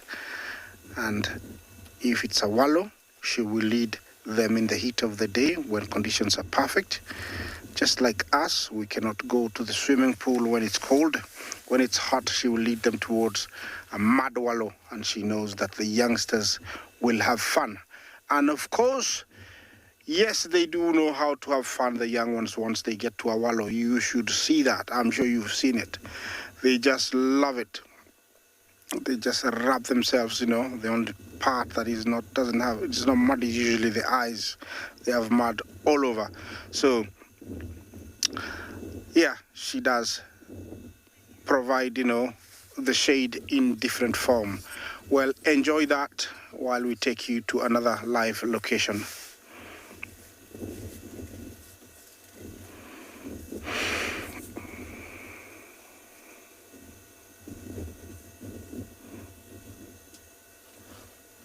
Right, so we're still with our leopards. They are going to cross the boundary pretty shortly.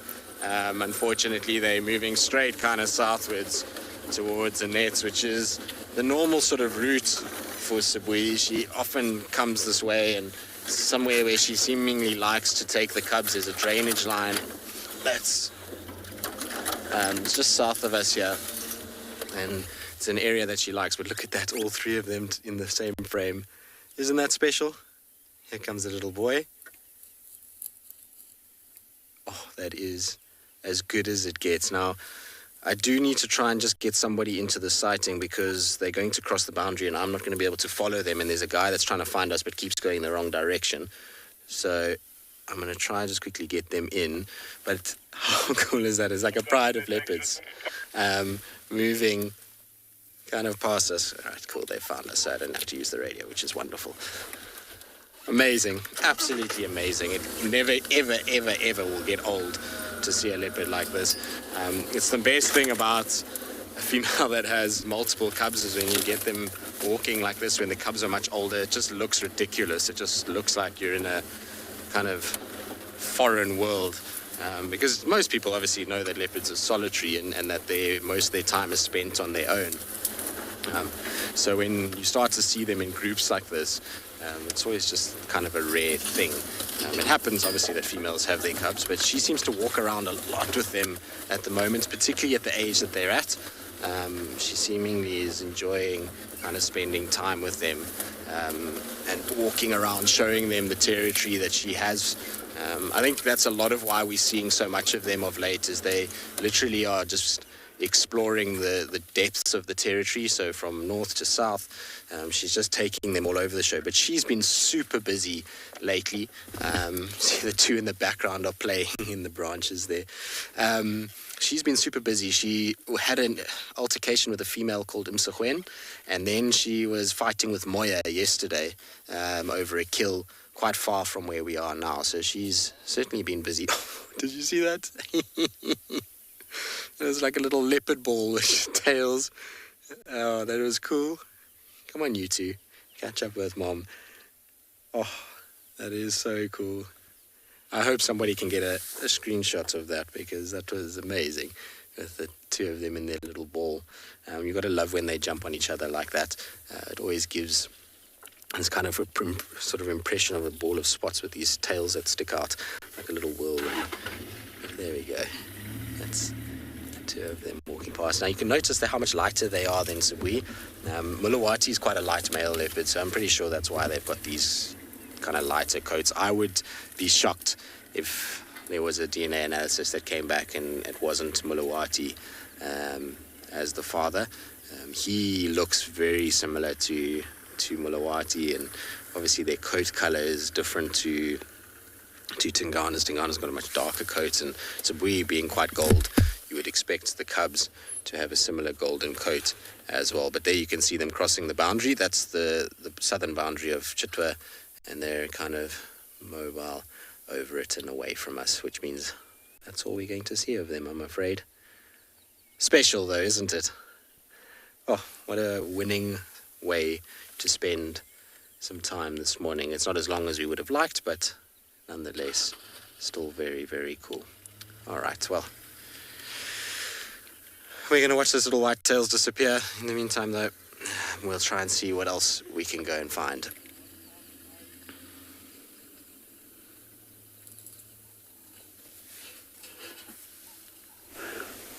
Welcome back, everybody, to andBeyond Phinda, where from 3 very playful leopards with Tristan to 3 very sleepy cheetah here on andBeyond Phinda. They, I think, have found their comfy spot in these cooler conditions this morning. Belly is all full. You can see Mom on the right-hand side. She's got a bit of a bulge to her tummy as well, which is good news because, like I said earlier, it's been a number of days now since they had last had a meal. Ever vigilant. Always feel like that expression catnaps comes from cheetah. You can see them, they doze off and then they're wide awake again. Just because they compete for the same prey out here, they are competition for things like lions and leopards, so they've got to keep a very watchful eye out for them. Especially a mom like this can't really risk getting injured because of her 2 youngsters who are now about 8-9 months old. And like you saw with Deelwald earlier, can be super playful like those leopards you were watching now with Tristan. But today, with full bellies, happy to rest. Mom now, something's caught her attention a little bit earlier on in the same direction that she's looking in now. We saw a couple of warthog walking off in the distance, which she might be watching. I don't see them now looking through the binoculars. In fact, it is there. It's just a little bit further left of where it was earlier, next to the road.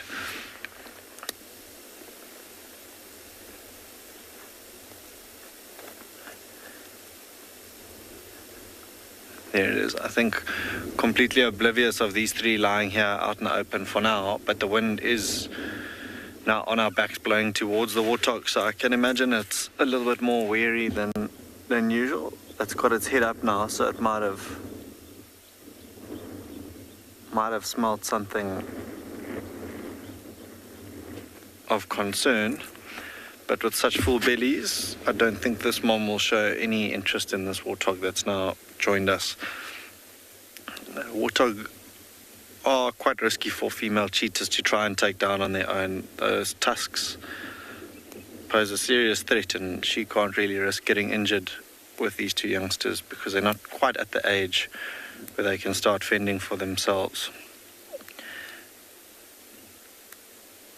That being said, it's coming up to that time of year where impalas will have their lambs, and that's the sort of thing that she'll catch for them to...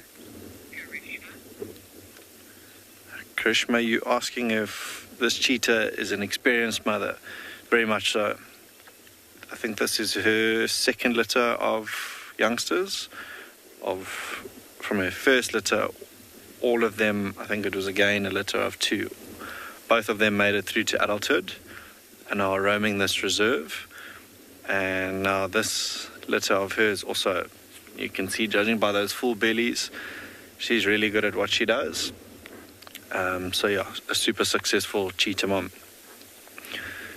She's obviously got her work cut out for her, and just when you think times are getting really tough, a couple of days of not having caught anything, to find them with bellies full like this is actually quite a relief. So yes, Karishma, a super successful cheetah mom. Nice to now look at the finer details of these cheetah when they're lying still like that for us. The black tips behind the ears. You might just see that white little tip of the tail as well now as she flicks her tail. And together with the black, when these cheetah are really, really small, sort of under 3 months old and are following mom through long grass, I'll actually use those as follow me signs. I think now that I started speaking about that one in picture, it turned around to show us it's camera side, and these two are particularly cute. They've got very dark faces, such characters. That one you can see has got a slight little scar on the right hand side, just below its right eye, which could be from playing with its sibling that you saw the other day when they were chasing each other. A little bit of rough and tumble can often lead to scars like that. When it comes to feeding time, if there's not much left, they might sort of start lashing out at one another. So that could be where that scar's from as well.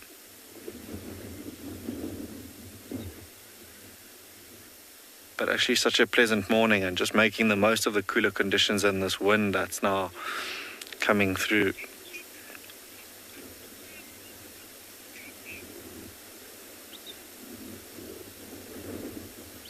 Stacey asking if cheetah cough up fur balls.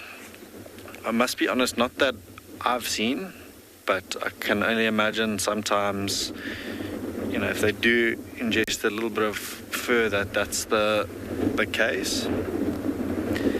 But not that I've seen. I actually watched the other day a male lion, him and his brother, the coalition in this reserve, were drinking a little bit of water, or in fact quite a bit of water, and the next thing, the one male started convulsing and he just projectile vomited this water that he had just consumed. It was actually quite amusing to watch him. He looked like he was quite embarrassed and a little bit of discomfort after that. He sort of slunk it off into long grass and went and lay away from his brother.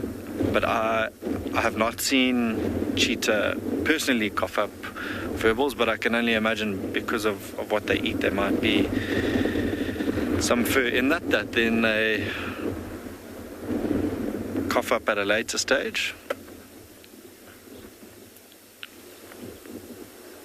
See, this cheetah's up now, and they've all had their backs to the wind initially, so they could hear things coming from behind them, and then they can at least see things coming in front of them if they were to move, or if there were predators around, they'd have to move.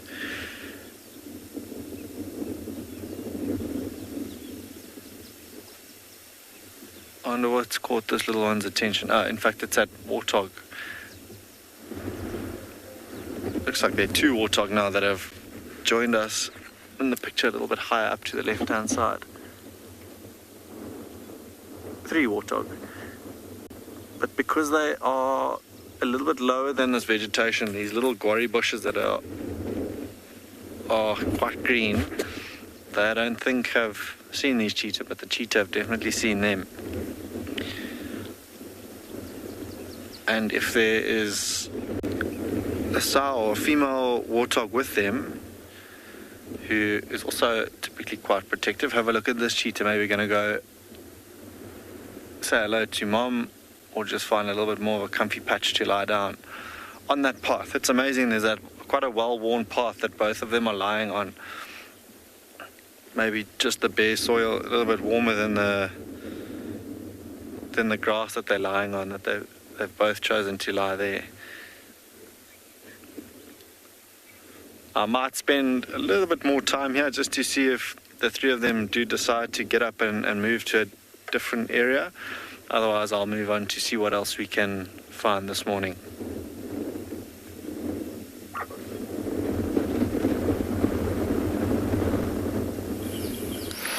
Welcome back to Djuma, where our lions don't look very interested in much at all. We might in a little while go and see if we can figure out where they've stashed the cubs, just to ascertain where they've left them. I'll double check to see if they did cross the boundary. It seemed as if they did by the tracks, which means that I'll just check though, because maybe it was just one of the young boys who crossed. They came from the Leadwood Road on Djuma onto Torchwood, and it's probably a good opportunity now to show all of you wonderful people our lovely Torchwood map that's got a bit muddy from the other day, and Torchwood and Djuma and Buffelshoek map, seeing as our lions are sleeping. There it is. Now I don't know if you can get a good view of it there. Take your screenshots if you like. This whole section over here is Vuitela. This section on the right is Torchwood, and we're over there now. And then the whole area to the north is Buffelshoek. Really nice big area there, all the way over to the left. And so we found the lion tracks on the Djuma this morning over here, and they somehow got through the block over here, and this is where we picked up the tracks over there, and they came straight across down to the fire break, up Leadwood, and across the block over there. So somewhere in this area the cubs have been stashed. Now, a very busy morning, considering that Tristan had the tracks of Sabui and her cubs over here on Gowrie Main. They went into Chitwa side, and I'm not sure what's happened with them now. Sorry. So lots and lots of activity happening around, and I'm sure many of you are quite happy to see a map like this and to get a good understanding of the sizes of these properties in relation to where we go. Obviously up here on the top left, this is Simbambili over here. Oh, sorry. Simbambili over here goes over to the west. Arathusa below it, we don't access there. And then Chitwa on the far down south over here. Here's Chitwa. So many of you have heard us say all these things and you wonder, what are we talking about? I hope this gives you quite a nice idea of what's going on. And obviously this map is orientated north to south, so north at the top, south at the bottom, and east and west. Okay, I know that helps quite a bit. It helps to learn your way around. You hear all these roads that we mention. And if you think about it, the lions were here. We left them here yesterday. Over there yesterday, that's where we found them. They haven't gone that far. To be honest, but when they hunt, they move in and out, up and down, left and right, sit still, lie down, move, and then it's never really a straight line.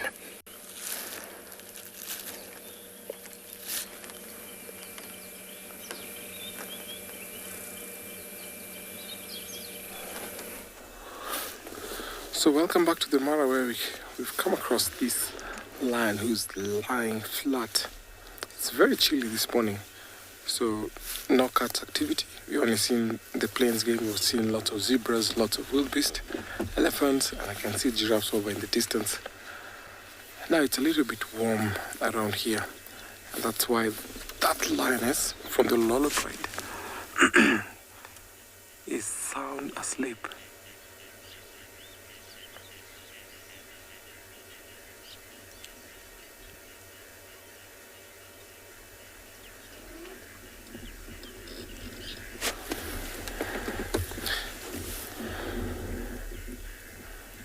You can hardly tell if there's a lion there. So this is where the tiny little Bahati was with her mom. So I've been trying to find her. Yeah, but I can tell that there's some other lions because I just had a roar, and it seems like there's a big meal there. Only to find this sleeping lion here, but I'm sure she's not the one that made the call. But I'll be driving around to find the rest of the pride, because this is where they were seen about 3 days ago. and seems like it's too cold for most of the lions. So I'll definitely not be surprised to see them sleeping.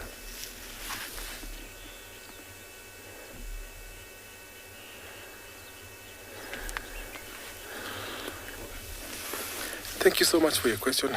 I don't think that the venom of a spider is too potent enough to kill a lion.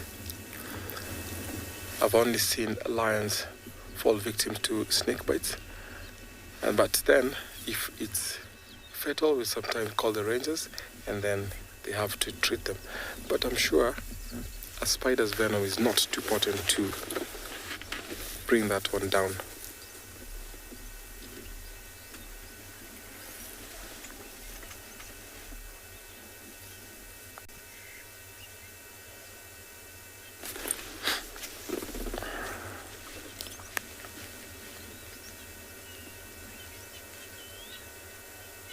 Sometimes when it's too cloudy like this, you find that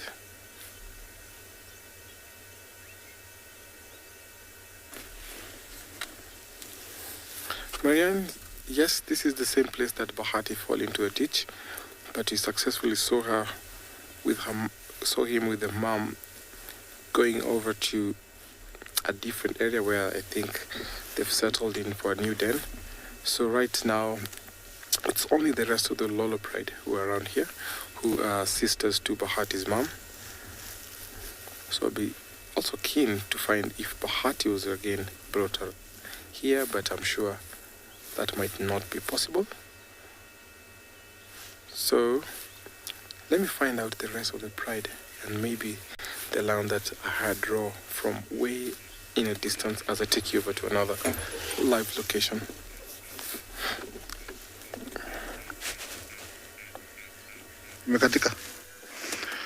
Well, people have found some lions, but they're not the ones I was expecting. But anyway, I have to share them with you. These are the Owinos. I haven't seen the Owinos for a very, very long time. And these two here, and looks like there is, another one coming my way off to the right, and it will come to view shortly. There she is. She's standing out there in the open, and she's coming really, really fast. She looks very hungry. It's one of the, 1.5-year-old girls. Looks very lean. I don't know where they've been with all these wildebeest, around the area. Look, walking very fast. So there is a possibility maybe they'll go out looking for some breakfast. Looks like she's not walking very uprightly. She's got a limp. I think it's front left. Maybe she's got a thorn or a dislocation, but doesn't look bad. It's okay. Walking really fast towards the rest of the family. Could be mom and the rest of the pride. They're right there. Yeah, don't you worry. Those are the rangers. And here we go. Let's see the reunion. There's always a lot of affection, rubbing heads. It's very common. And sometimes, look at that. Beautiful.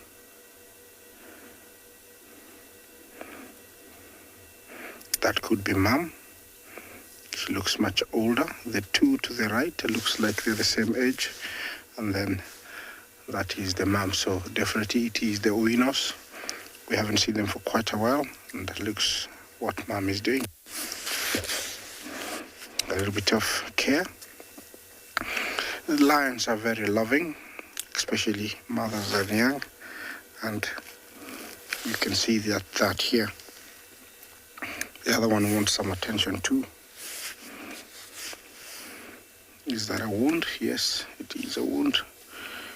Yes, could have been from a buffalo, definitely hunting, but it looks like it's healing, so it's not as bad.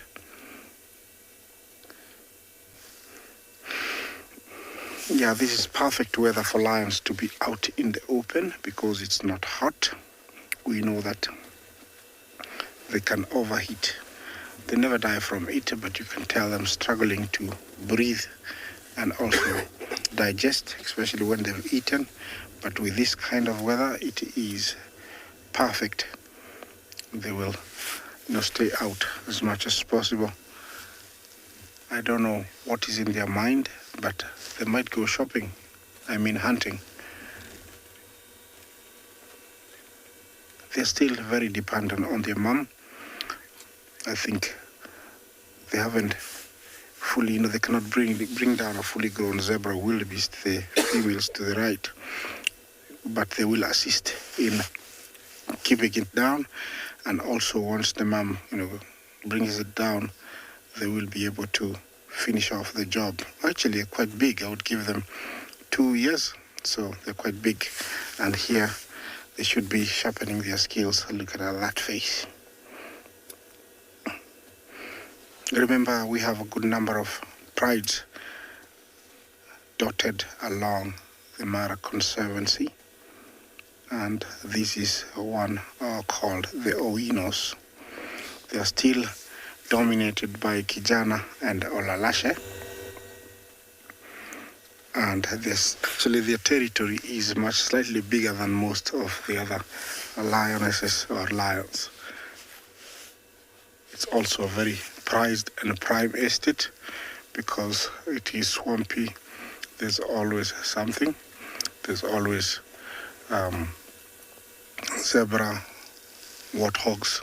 So there's always something for them to feed on. So it is another prized territory.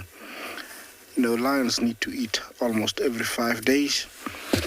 If there isn't something, they can go even for longer, and especially if they've been feeding on something every day, they can go for up to 10, 14 days without eating, but they normally don't go that long. Okay, I'm gonna stick here. Let's see what's happening somewhere else.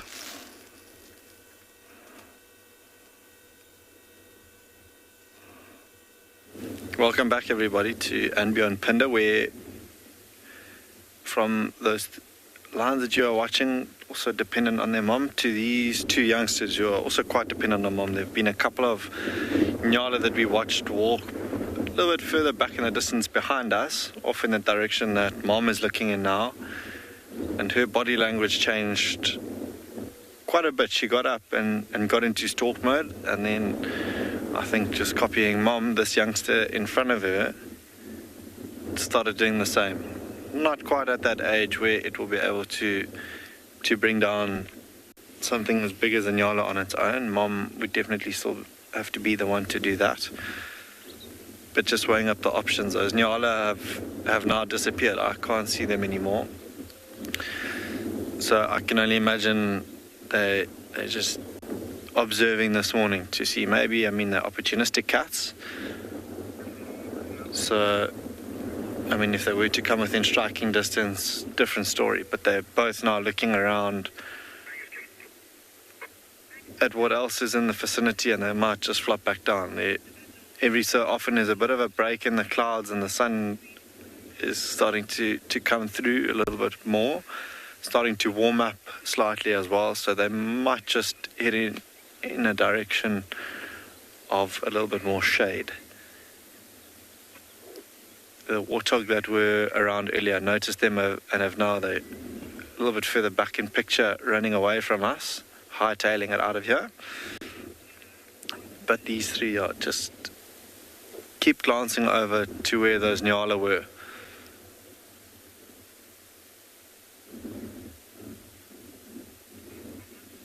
Youngsters now moving off in the direction of the Ngala.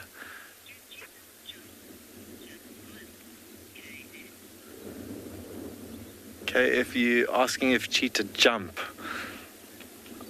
if by jump like a pounce, I've seen them playing with one another and pouncing on one another. I've never seen them jump there. I've seen them jump into trees. They'll often use that as a vantage point, just because it's a little bit higher than the vegetation around it, if there isn't anything like a termite mound in the vicinity. But now that they're moving off, I might have to reposition slightly. Sorry, I'm just going to turn around ever so slightly just so we can follow where they are going.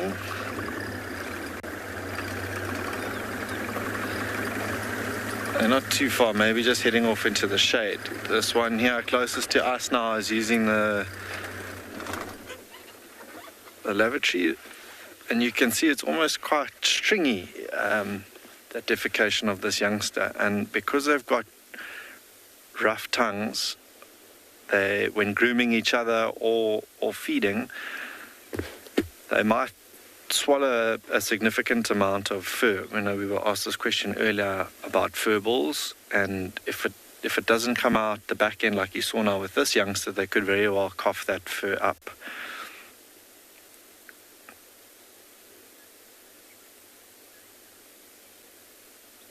The other two have disappeared behind the other side of this thicket. Oh.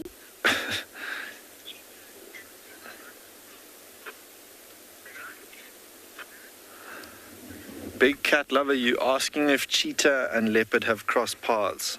I have never seen them cross paths, but I know of a story here where they have, in a similar situation to this, a female leopard, I think, tried to steal a carcass away from a cheetah. The cheetah reacted, tried to get in the way of the leopard and got in between the leopard and her youngsters. And in the process, a chunk of her tail got bitten off by the leopard. That's the only instance that I know of, but I think, you know, a lot of the time we just aren't around to see interactions like that, but they most certainly have crossed paths before. And in that instance, both mom and her youngsters came out unscathed, albeit mom missing a piece of her tail, but it was just the tip of her tail, so we're still able to use that as a rudder when she hunted. They're now setting off slowly in the direction of where those Ngala were last seen, walking back to the left behind us.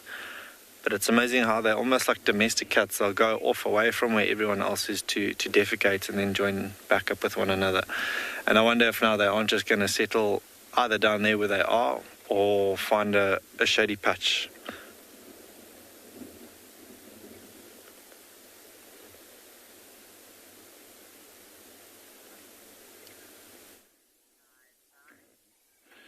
Another beautiful find while en route, still trying to find our lions. What we have here is a Kori bastard. It looks like a male. It's actually also known as the royal bird. World heaviest flying bird. Look at how he puffs his neck. Beautiful posture. They would do that in attempts to actually attract mates. So at times you find them standing like that in the open, puffing their neck and just waiting like that. Look at that.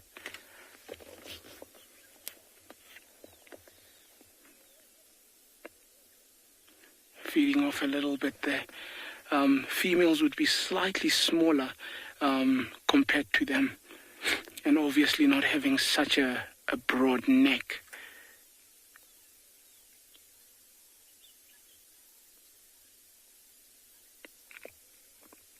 Could weigh up to 20 kilograms. Wingspan is almost just about 2 meters. Very, very big bird.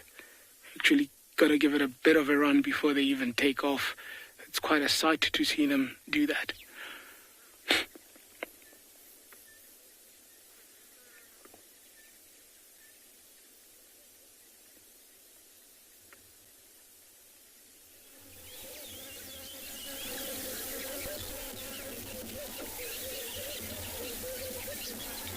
Checking surrounding if he's getting any attention.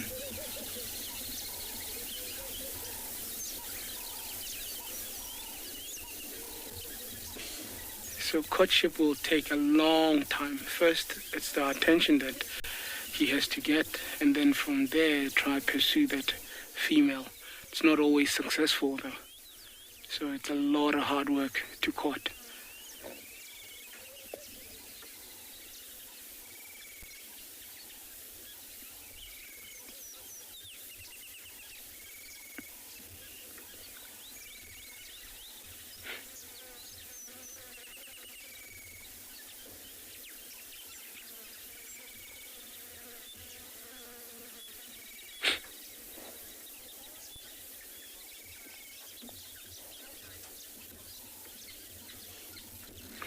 Anna Marie, it's always a sight to see these animals, especially also bearing in mind that you don't get them everywhere. So having to get to see them is always a beautiful sight.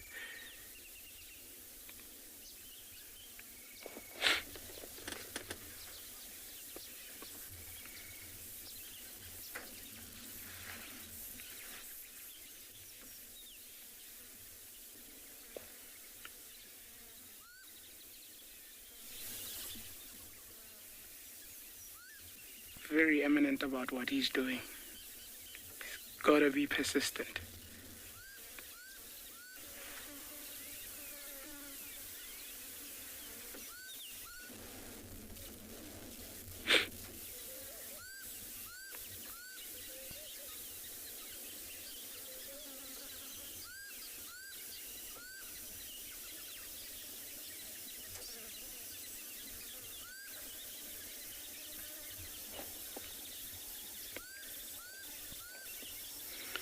The most prominent sound we can hear, that whoop whoop, if I can almost mimic it, it's your common cementabell. It's actually a very interesting bird in the sense that it's called a cementabell, but it's actually part of the woodwhoopers. And the woodwhoopers are actually known for having the natural green and reds in their feathers or in their wings. Unlike other birds with those pigmentations that are not true colors or true greens and true reds. It's a very interesting formation of a feather, actually. If you look at how the pigments of that feather reflect, it's almost having like a translucent or almost making a spectrum of light, breaking that spectrum and giving off that true color.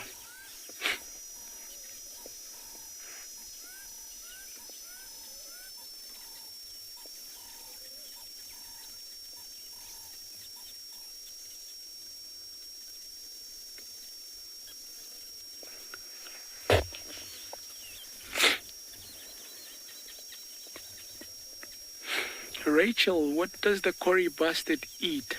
The Cory bustard is renowned for taking little insects. It will also take things like your lizards, if they can find them, your skinks, your blind snakes. Those are the kind of things it will actually go for. So you will find them sometimes just using their feet, also trying to move things around and just trying to find whatever they can nibble on. At times also they will also feed on little grass seeds a little bit, but predominantly crickets, your termites, your caterpillars, even smaller other vertebrates.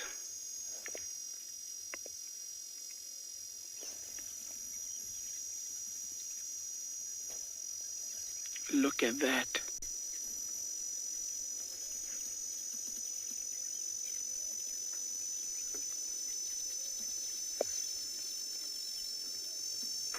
I'm just standing over him about, I would say, 130 centimeters.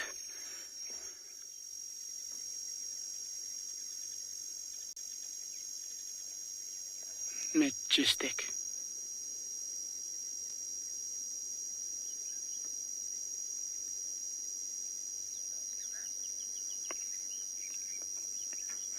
Guys, let's continue following on these male tracks that I've been working on this morning. The Cory bustard is moving away.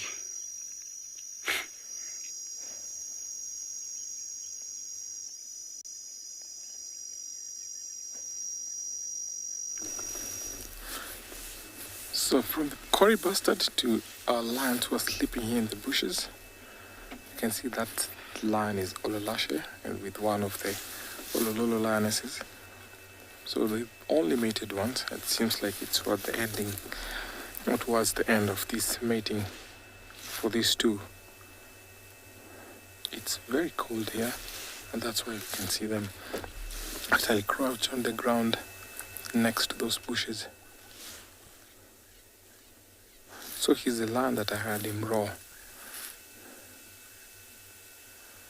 I almost actually missed him because of how they are concealed in that bush, but as I was driving by, I heard him growl as they're carrying on the mating, and that's what made me see them.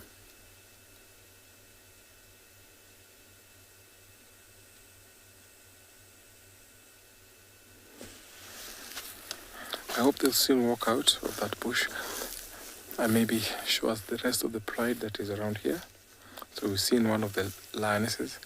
Mostly they hang around with 3, so I'm not sure if that's the lioness with the collar or not, but I'll just wait here to find out.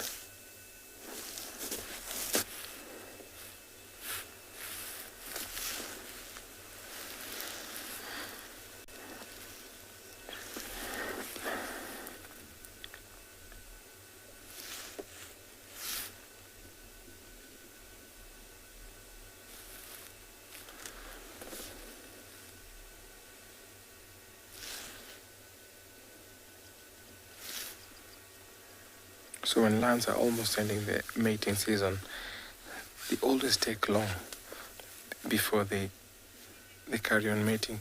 But when it begins, it's always reckoned that about every 15 minutes they keep on mating. But now we've waited here for about 20 minutes and it's not happening. So I'm definitely sure that this is towards the ending. So I'm going to hang around here and watch these two. Want to identify that lioness so that I can make sure who she is as I take you over to another live location.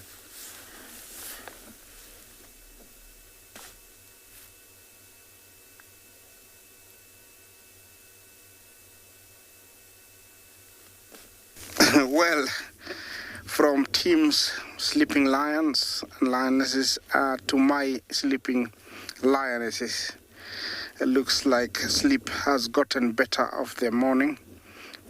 I cannot blame them, and this is something I have said before. Lions need that rest. They are not lazy. They work very hard for their food. They have no single animal that can befriend them, and everybody would wish they would disappear from the floors of this world. And so they work very hard for their food. Not only that, it's not easy to get anything from a scrub hare, wildebeest zebra. They have to stalk them, they have to use strength, and it's not a walk in the park. So when they sleep like this, they need that energy, they need to conserve it. They don't just walk and just get it. I have seen lionesses, walk for kilometers and kilometers. They get so desperate sometimes they start running so that they can try and find or locate something. So when they sleep like this, I'm very okay with them. You would say lazy lions again, and many other words are used, but this is a predator that needs to conserve or preserve its energy, because when there is energy to be used, it does bring it all out, and it's all battle when it has to come to big animals like hippo, buffalo, giraffe. So they preserve it until they have to use it. Also, it is not necessary to just wake up and go aimlessly. So sitting in one spot like this for quite a while, something might show up from a distance and they can just head to that direction. Makes life much easier rather than just wandering around. So they are having a nap, and it's very, very okay. It's a pity we cannot show you the faces, but definitely those are lions. They are the Owino Pride. And this is, I think, the edge of the territory between the Mogoro, the Sausage Tree Pride, and the Owino. This is almost, I think, the border, one of the corners that we normally see them. They have some young ones, about 9 months old, and another 6 months old. I haven't seen them since about a month and a half when they had 2 kills. And that's the last time. I don't know if they're around here, but this is one of the females with her older cubs. And looks like they're in for a long rest this morning, as it looks at the moment.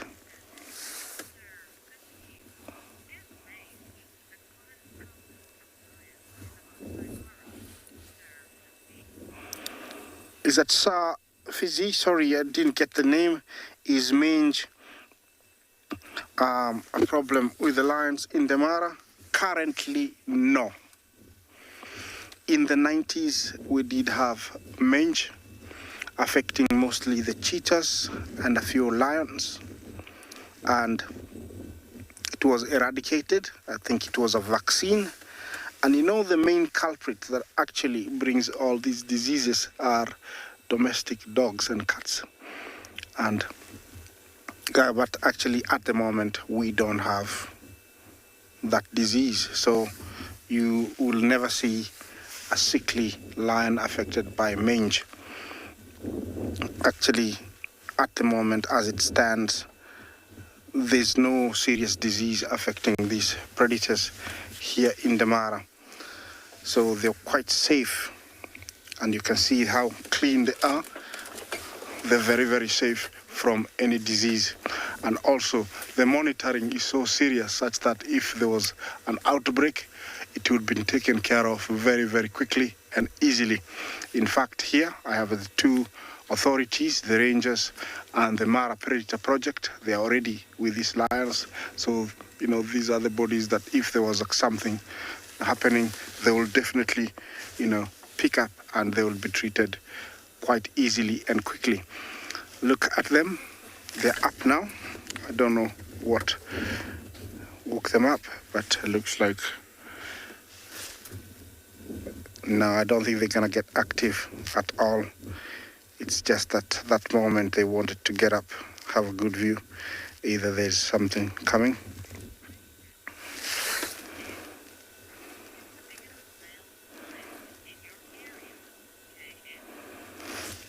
KS, who is the biggest male lion in my area? That is very tricky, and I don't know how you came up with that question, because now you got my head racing a little bit faster than I was about a minute ago. I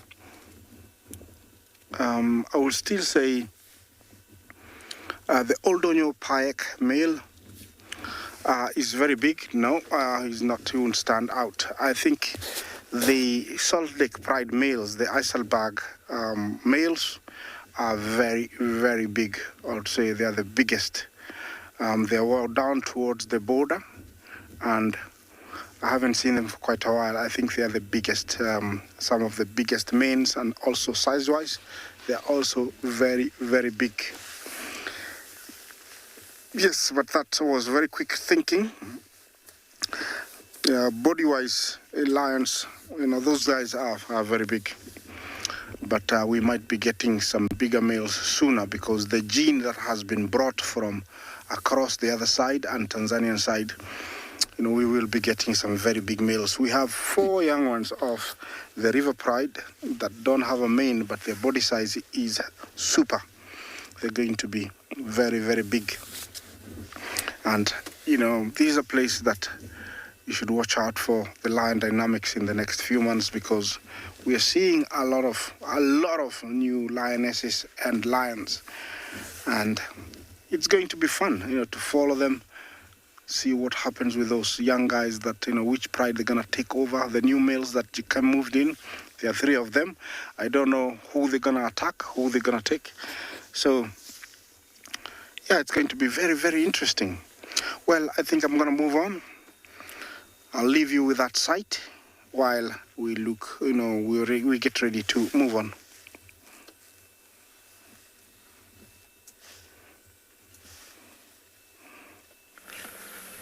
Welcome back to Tortured, everybody. We've got two adult female giraffe with two sub-adults with them. We've moved away from the lions. We were going to go try find the cubs. And these giraffe are moving directly towards where we left those lionesses. So I can't promise anything for the lions or the giraffe. We are going to stay here and watch if anything unfolds. The one adult is on our right. The other adult with the two youngsters is on our left. But their general movement is directly towards the big tree in front of us there. And that is where the lions are lying down. So you never know what could happen. On the road up ahead of us here, we've turned around from the lions. There were some tracks of what looked like some kudu that had been hunted, had evaded capture. Okay, there's a third adult on its way on the left. I'm just going to stay right where we are. We've got 4 giraffe on the left, 1 on the right. Don't want to influence anything here. Let the giraffe see the lions if they can. Let the lions see the giraffe if they can. And we were talking about opportunistic behavior before. Lions will definitely try and select the younger giraffe out of this herd. They'll be easier to catch. Far less powerful. Still powerful though.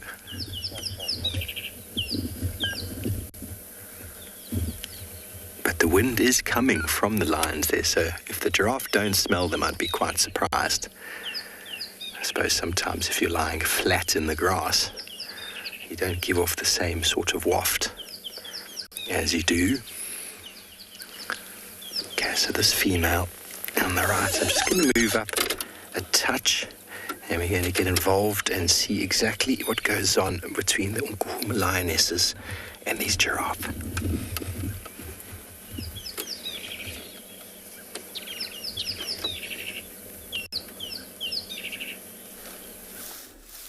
So welcome back to the Mara, where Olashe has mated with that lioness, but they've gone back to sleep now. So it's actually about 20 minutes from East other time. So I'm still going to be waiting for 20 more. See if they'll be acting up and active. Like I told you, the problem is it's towards the end, so it's not as active like when the lions start mating.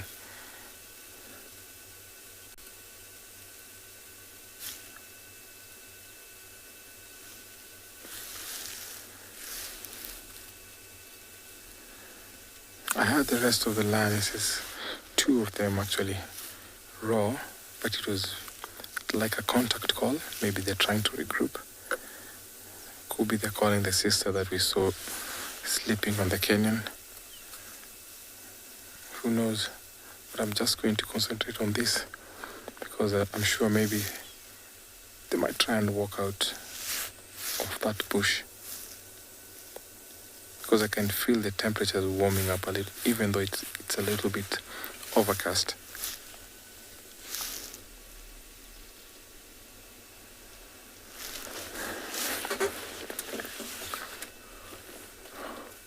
So right here is where we saw the other lions mating with the younger male, the one that was walking with Olashe. So I'm hoping that he's still around. It'll be good to see him. Let me just chill here and we'll send you over to another live location.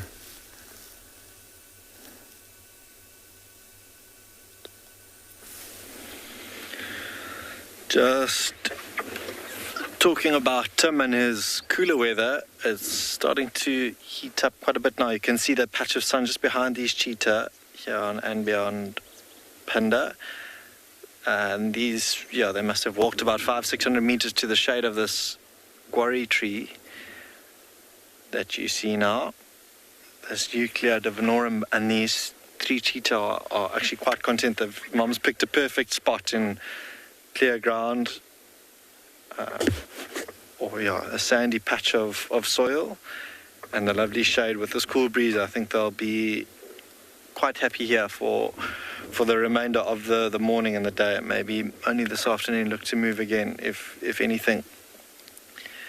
There was a herd of zebra that got flushed out of the thicker areas back behind us now, that all 3 cheetah got up to watch as they walked back off in that distance. I don't think they had any idea that they were here, just because they've got quite a bit of cover and the wind's in their favor. So they just watched them as the herd ventured off, in fact, straight back to where they had been found this morning, these 3 cheetah.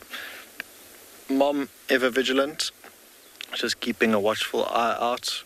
But it's amazing that even at such a young age, the youngsters will pick up on that behavior, and as they get a little bit older, maybe closer to about 15 months old, they start to take turns to keep watch, and that's when Mom will actually get a little bit more sleep than what she does now.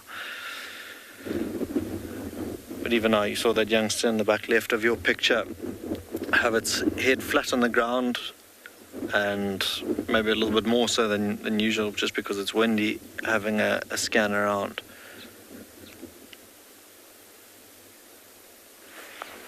And now you're able to see quite nicely Mom's claws that she isn't able to retract. Unlike those lines that you saw now with Tim and the Masai Mara. We're going to hop across quickly to another game drive.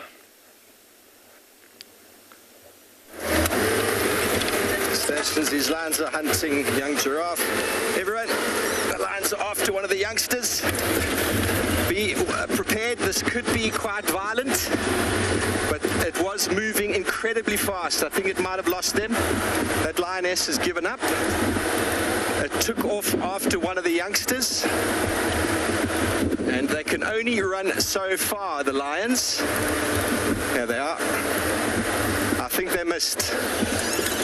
That was a sub-adult giraffe. And those lions, oh, sorry, Theo.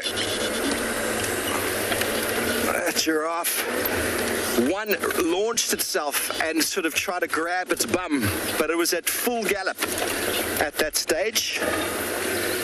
Oh, girls, did you miss? Oh, you're still yawning. You haven't even woken up. The adrenaline, everybody, that happens in that moment is unbelievable. Whew. Okay, well, that was there. How does it make you feel? It was probably about a 7-8-year-old giraffe, but the legs, the stride, the ability to move at full speed, the lions are sort of standing around going, how did we miss? How did we miss? Now they're going to come and lie down in the shade. Either this spot or the spot just over there where I can still see another lioness. Anyway, what happened is we got back towards the lions. We didn't go too close, and I saw one of the lionesses had her head up, but I couldn't see the rest. And it appeared as if they had sort of moved around a bit to try and chase them. The giraffe split. They did exactly what the lions wanted them to do. One youngster went off, which they targeted, and the rest turned off in a different direction. But it just changed gears. And one of the lionesses, as I said, launched and actually tried to grab the haunches. And I think it actually did catch or get hold of it, but the speed at which that giraffe was moving for dear life. I was explaining to BK, to Theo, that in a lion hunt with giraffe, you've got to be very careful. Obviously, we want to make sure that we're not influencing the lions or the giraffe, but you don't want to be in the way. If the giraffe decides it's running towards you, you can be some serious collateral damage.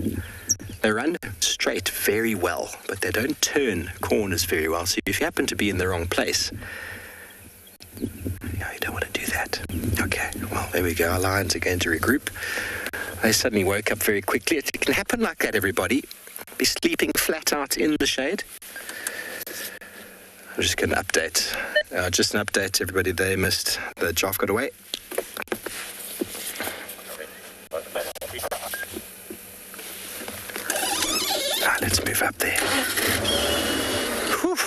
heart is pounding.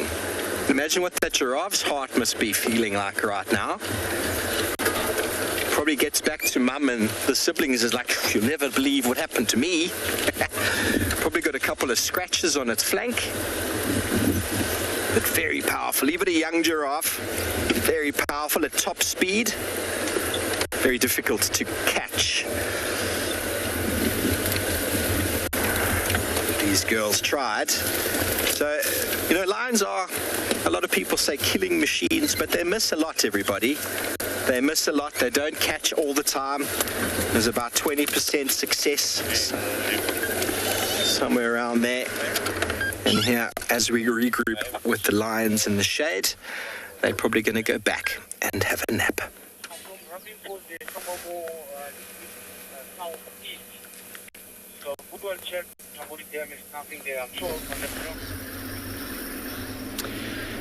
Welcome back to Ngala, where we are currently driving the Timbavati riverbed. We haven't had much luck at this point. Unfortunately, the jackal pup wasn't there. Looks like it's been moved. And we've just picked up on the tracks of two leopards. It looks like a young male and a young female. And they're heading in the direction that we're going to. They're not particularly fresh. But we also had lions calling from around about this direction early morning. And we're about to check out, there's a pool of water further down the riverbed, which is actually a very interesting feature of the Timbavati riverbed. So it's got these rock beds at certain points, and those rock beds keep water for quite a long time. And because of that, these pools stand for the whole year round. In fact, the old name of the Timbavati, which was a Sotho name, was Tlagapwe, which means the river that always has water in it. And that name is derived from the fact that it keeps water all year round. And after the recent rains we've had, there's quite a bit of water in this particular area. So we're hoping with a bit of luck, we might find something along this riverbed. So we know that yesterday, two of the younger lions of the pride that we see regularly within this area, with two young males, they were separate on their own in the central parts of the reserve. And we've had the tracks of them this morning, and you could see they were moving up and down. They were probably calling all night looking for the rest of the pride. Same as, I guess, that lioness with the two youngsters earlier was doing. So the last tracks we actually had headed in this direction, and we're hoping that maybe we might find more signs along the puddles in the riverbed this side. But what a beautiful drive. This time of the year, everything is bright green. There's some grass that grew up. So we're going to continue and keep our fingers crossed.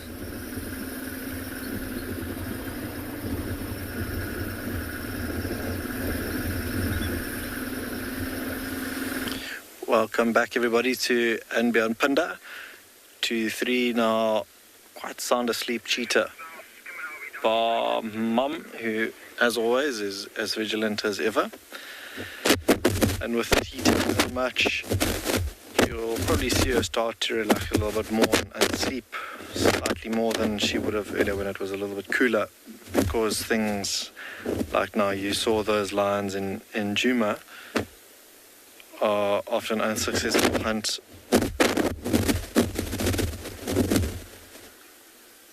fast asleep, and the rest of the predators, leopards the same, will also fall asleep. She can relax a little bit more, and then the youngsters will also take turns to keep watch. Still panting relatively heavily, all three of them, and that's just to help try and digest that food from the meal we had this morning in the early hours of the morning. I think at first light is when she would have caught maybe in this area a Ngala or an impala, and just moved away from that area to come and rest those full bellies off for the remainder of the morning. Very, very striking eyes, this Mom, those very amber colour eyes that you see now in picture. They've definitely got one of the more striking of the eyes to cheetah. One of the youngsters now sitting up. I wonder what caught its attention, but I can't imagine that it's going to be up for very long. We'll probably flop back down. Oh, there's a wildebeest that's just popped into picture. I wonder if it's not the same ones that came back earlier that they're now watching. It's disappearing into the woodlands again.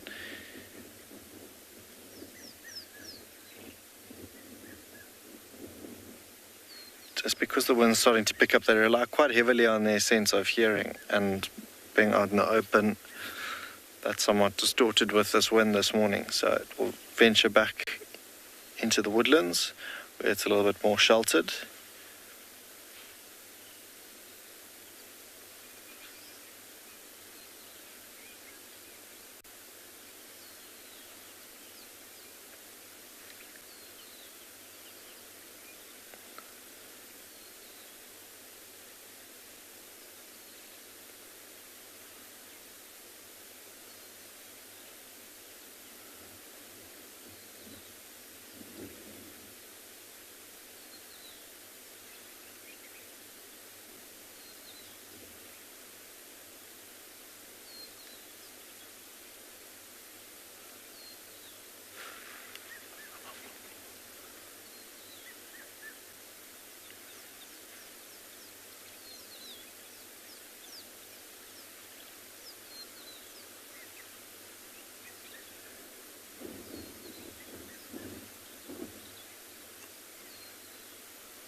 Anna-Marie, you're asking if these cheetah can run at the same speeds of Mom.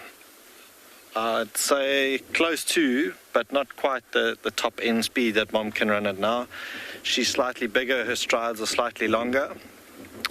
But within the next couple of months, I mean, they are only about 8-9 months old now, I'd say about 15 to 18 months old, that's when you'll see that, yeah, I'd say they'd be as quick as Mom, but not quite just yet. Mom will edge them with her longer stride at the moment. She's, yeah, about a third bigger than what they are. So not quite as fast as them just yet. Not to say that they're slow, they are particularly quick. I'm not sure if you watched the episode the other day with DURELL when they were chasing one another. They are lightning quick already. Which is a good thing for them to get away from threats or danger, and then to try and hone their skills catching things like game birds or scrub hares and the likes. Even now coming up to that time where Mom might catch an impala lamb for them to practice and hone their skills on.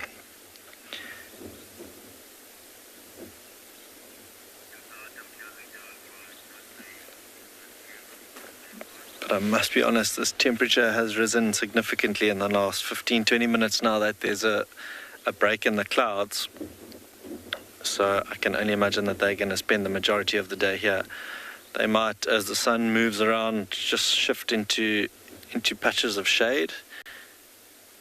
That's on offer for them, but a lovely little thicket and quite protected and sheltered from the wind as well for them, so they are able to hear things coming from a distance.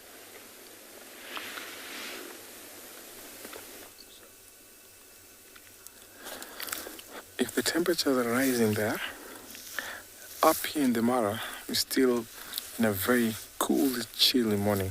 That's why you can see these two lions here next to that bush.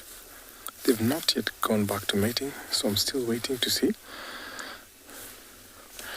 So this has taken longer from what we always observe out here in the field. So normally lions will go out or will be mating for about four days. So this has even taken more than 7 days. And it's actually interesting sometimes to observe that kind of change in behavior when you're out in the field.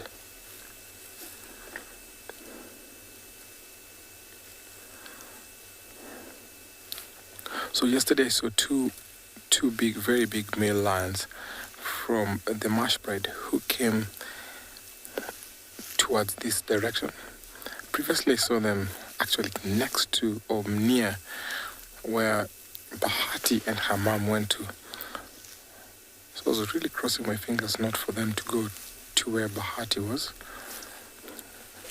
I heard them last night and I'm not sure if Alasha has heard them. So I think if they come across him, then there's going to be a fight. And also, because of the males that I've seen come into the Mara Triangle in the last 1 week, I think there's going to be a clash between male lions here. I'm going to take you over to another live location.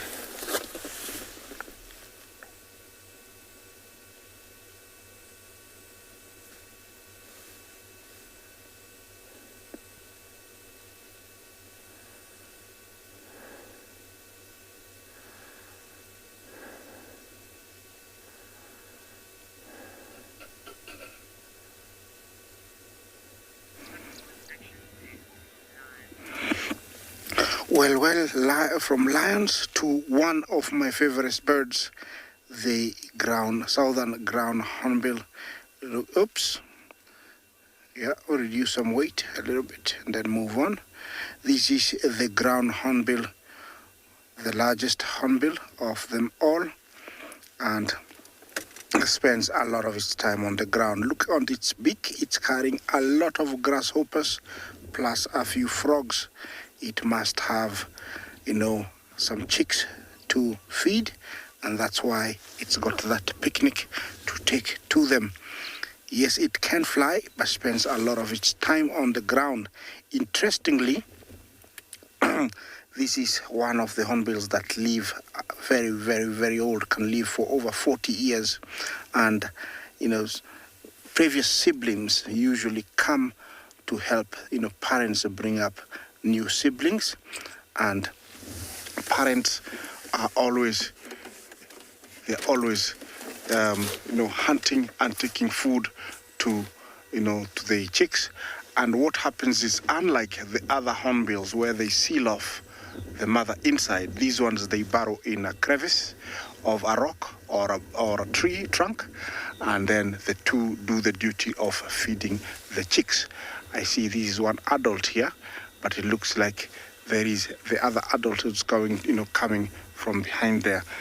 Yes, it looks like they've gone farther, so I'm going to try and maybe relocate and see if we can find them. There's a southern ground hornbill. Yeah, it's a bird also associated with the rain. If it calls, we believe that it's going to rain. Southern ground hornbill. I'm going to try and get close to it, and while I do that, let's take you to another live location.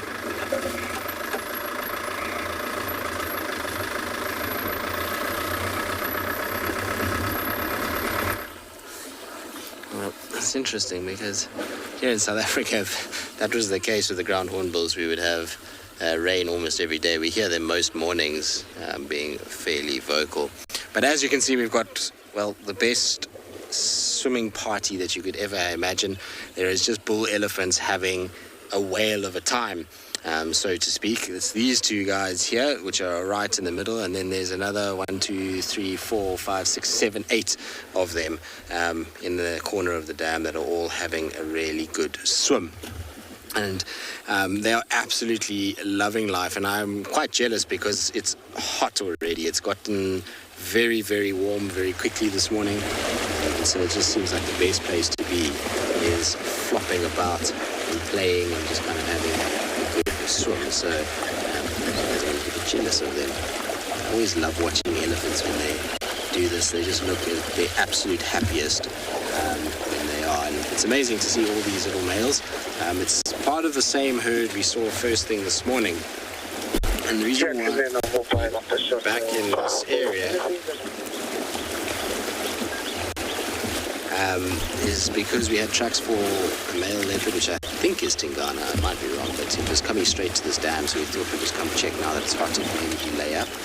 And we found this instead, which is equally as good, if I'm honest. There's something about Eddie swimming.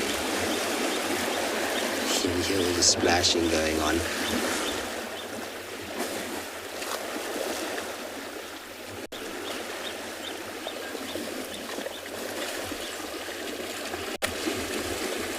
It's been quite interesting to see. They get out and then I think they realize, no wait, it's too hot, we're not done yet, and then they go straight back in again. You can see some of them are going out now. Maybe they've decided enough is enough. The rest of the herd has drifted quite far from here. They're a long way from where we are currently.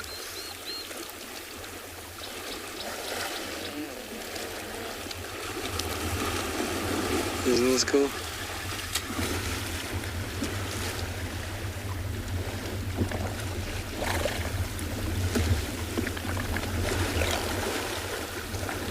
Sometimes at sightings like this, it's just better just to keep quiet, just to hear all of the sounds, because it just makes it so much more special.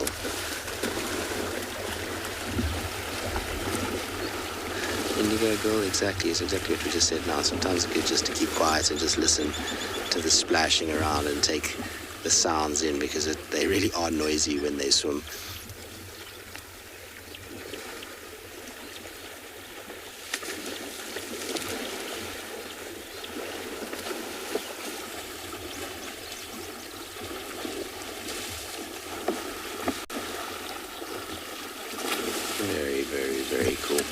All right, well, I think they're all slowly starting to get out now. Maybe swim time is over, but we'll stick around and wait and see how long it takes for them to get out.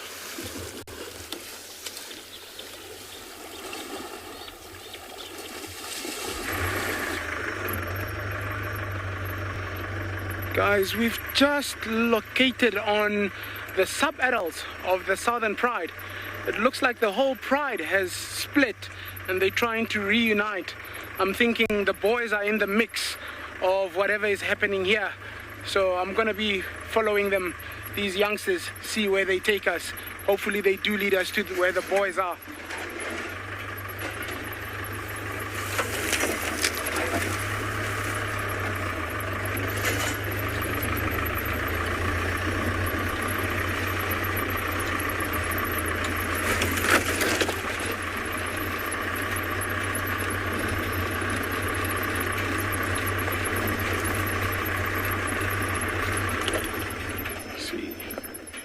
There we are. They keep vocalizing and increasing pace. We'll stick with them and see what happens.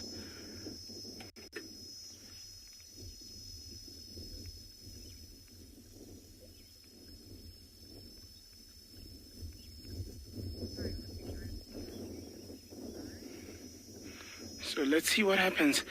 There's a lot of contact calling in between. I'm not sure if you guys can get it, but this young female and a young male around here, they constantly vocalizing and they keep looking in different directions. We can get a bit of a response, but we're not too sure. Everything seems scattered here. I'm gonna just keep with them here.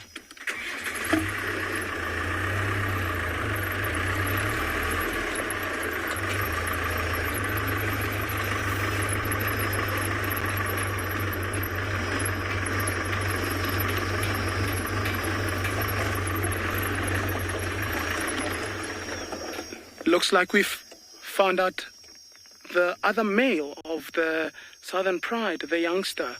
So the puzzle is coming together here. Let's see.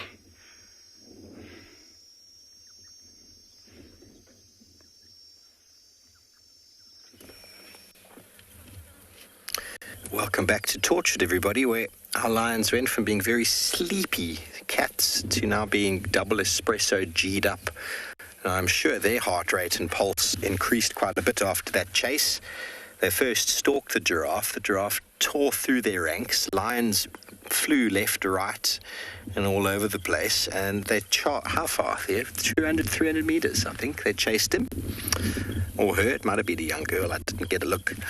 And now slowly but surely they've come back to a very nice shady spot altogether. But they've been very alert, of course, until you linked over to us, and now they've all started to close their eyes and put their heads down.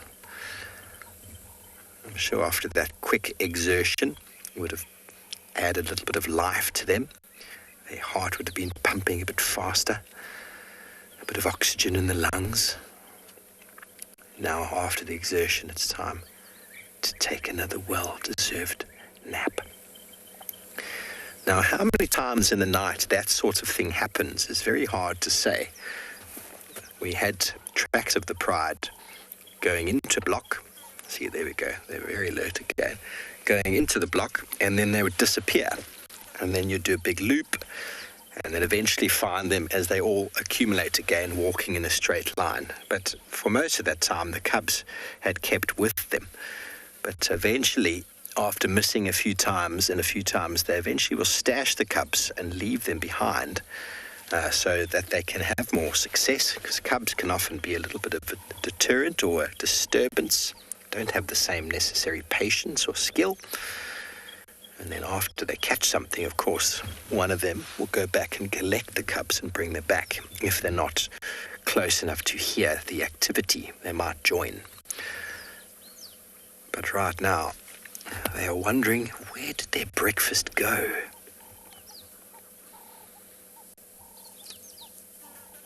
That one found herself in the only sunny spot under this big marula tree. He's going to go give a head rub to us. Oh no, they want to lie in a row there.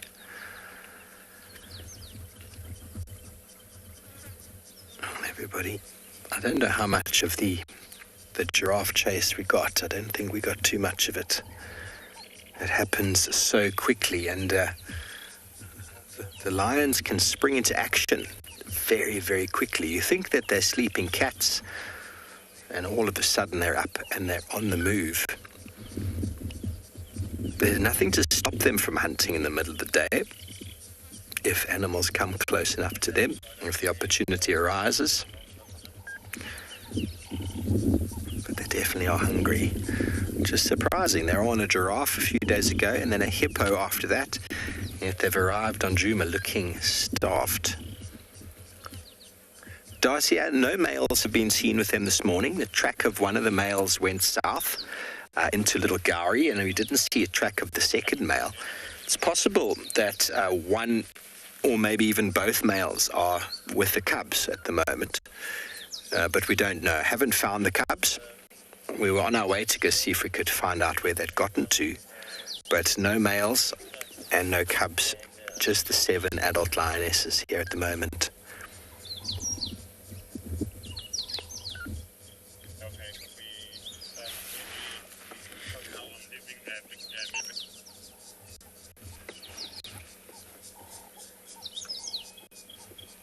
And this is Purple Eye, the oldest lioness in the pride at the moment.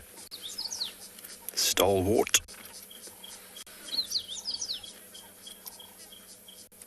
She's having a bit of a problem with the flies at the moment.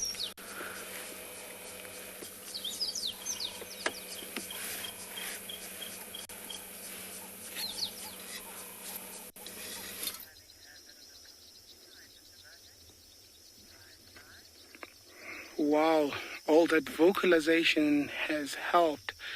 We've managed to find a few more of the Southern Pride, and that's where the commotion was coming from with the vocalization. It's still not the rest of the Pride, so it must have been a very busy night and a very busy morning for them. Look at those 2 young boys just keeping their distance, obviously knowing and getting the gist of this is time where they start keeping a distance. Look at that, very interested in what the females are to be doing, but at a relatively safe distance.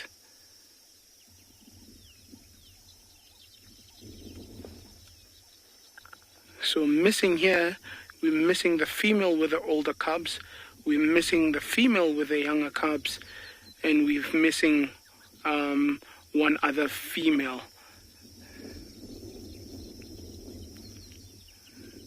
The two dominant boys' tracks were also heading this way, and I was hoping that these guys would lead us to them.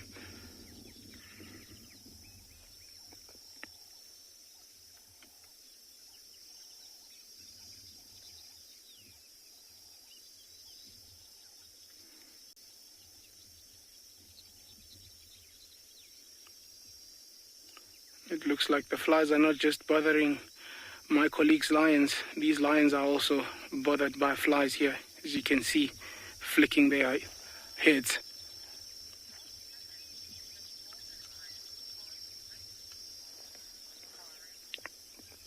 Karen, what happens if an older lion can't hunt anymore?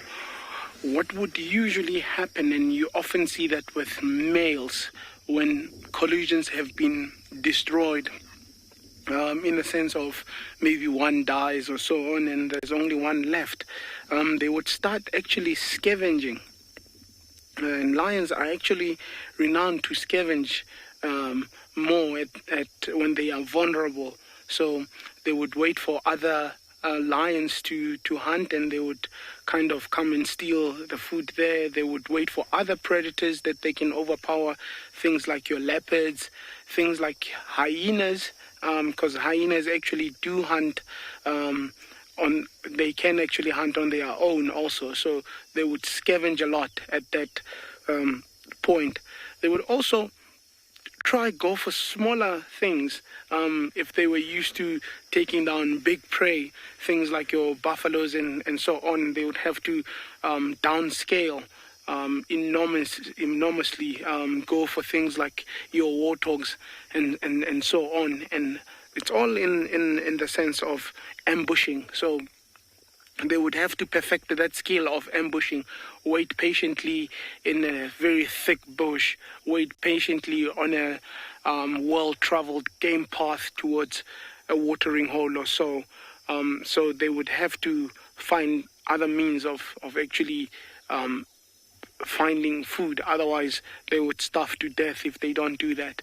And that's usually what would happen if they can't find food by scavenging or by ambushing, like I've just explained. And that's also a beauty of having a pride, knowing that there are experienced hunters in the pride, and that would make sure that at least they do feed. But when the odds are against them, then there's really nothing they could do. It's just the way nature goes. The circle of life, as they call it.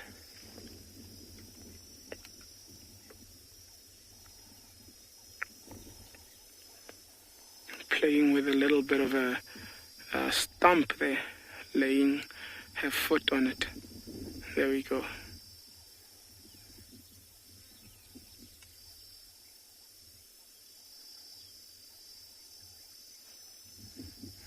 Looks like they're going to be parking off here also for the morning. Found some shade under these camel thorns.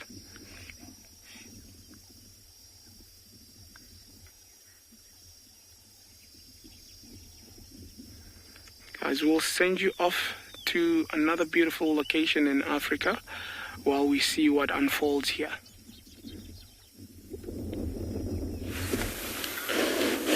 Welcome back, everybody, to andBeyond Phinda, where Flat Cat seems to be the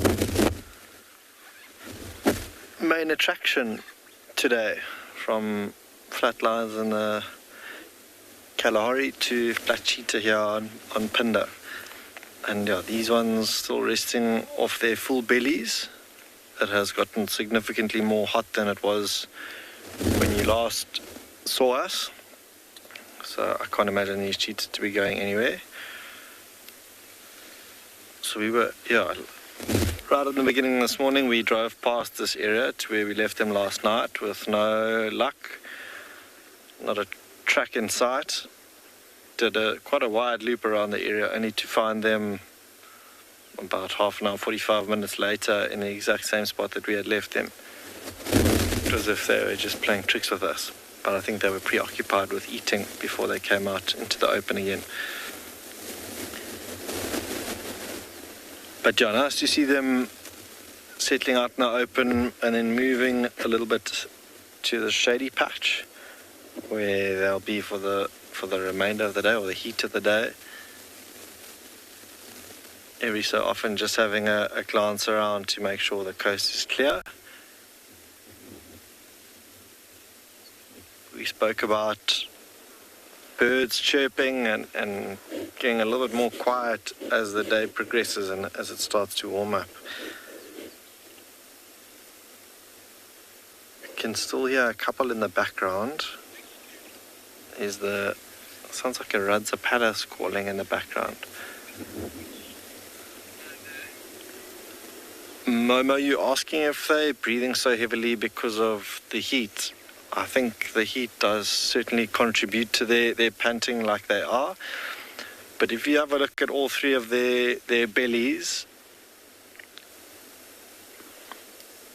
they're all quite full. There's quite a bit of a bulge in the middle of all three of these cheetah. So they had quite a big meal this morning, just judging by those full bellies. And they're just trying to help digest that food as well. But the heat does certainly add to the heavy panting that you see going on here this morning. They did quite a bit of grooming of each other earlier on as well, licking each other's faces, just trying to get that last little remnants of whatever it is that mom caught off of them. Because as you can imagine, that's going to attract quite a few flies, a number of flies. The one on the right-hand side just watched a butterfly fly by. That's what caught its attention. But we were speaking about those flies, and on a really hot day, if they did have a little bit of blood still on their faces, it's going to attract those flies, which can be quite a nuisance. That's why you might see cheetah, particularly these three, twitching their ears or flicking their tails, which they have been doing every so often. But I think this wind is helping with the fly situation this morning.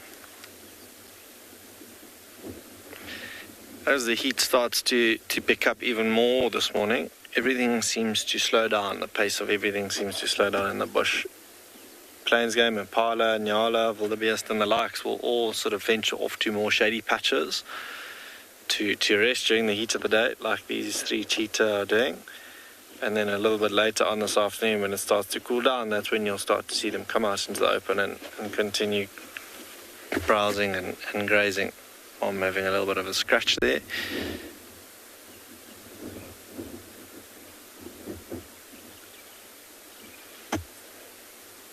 That youngster on the right-hand side did a little bit of grooming. I wonder if something wasn't irritating it on its underbelly. Kruger, you asking if we hear them purring often? Yes, we do.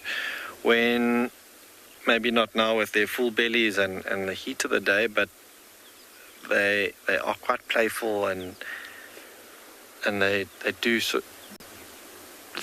will often purr. Particularly the youngsters, if mom comes to greet them, you can hear them, and it's quite a soft purr that you hear them, or you hear them do. So they do purr, and if we're lucky enough to witness them at the right time, we can hear them purring. So with younger cubs, such as these, or even younger, you do hear them purr quite often.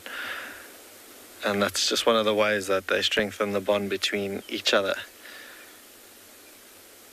But now, Mum, you can see, I think that's the order of the day, is just to put that head flat and catch up on some much needed rest. It was relatively windy last night, so every unusual sound or, trees moving in the wind would have caught her attention, and she would have had to have kept a watchful eye out with having these two youngsters as well, even more vigilant than if she was just on her own. But now catching up on some much needed rest. She would have expended quite a bit of energy catching whatever it was this morning, and is now able to catch up on some decent sleep. And I say that, there she picks up her head again. She might have heard something that we didn't, having a scan around, but I think that's going to be them for the rest of the morning. So I think I'll leave these three in peace, let them sleep without us bothering them, and I'm sure we'll come back here later on this afternoon to see what they're up to.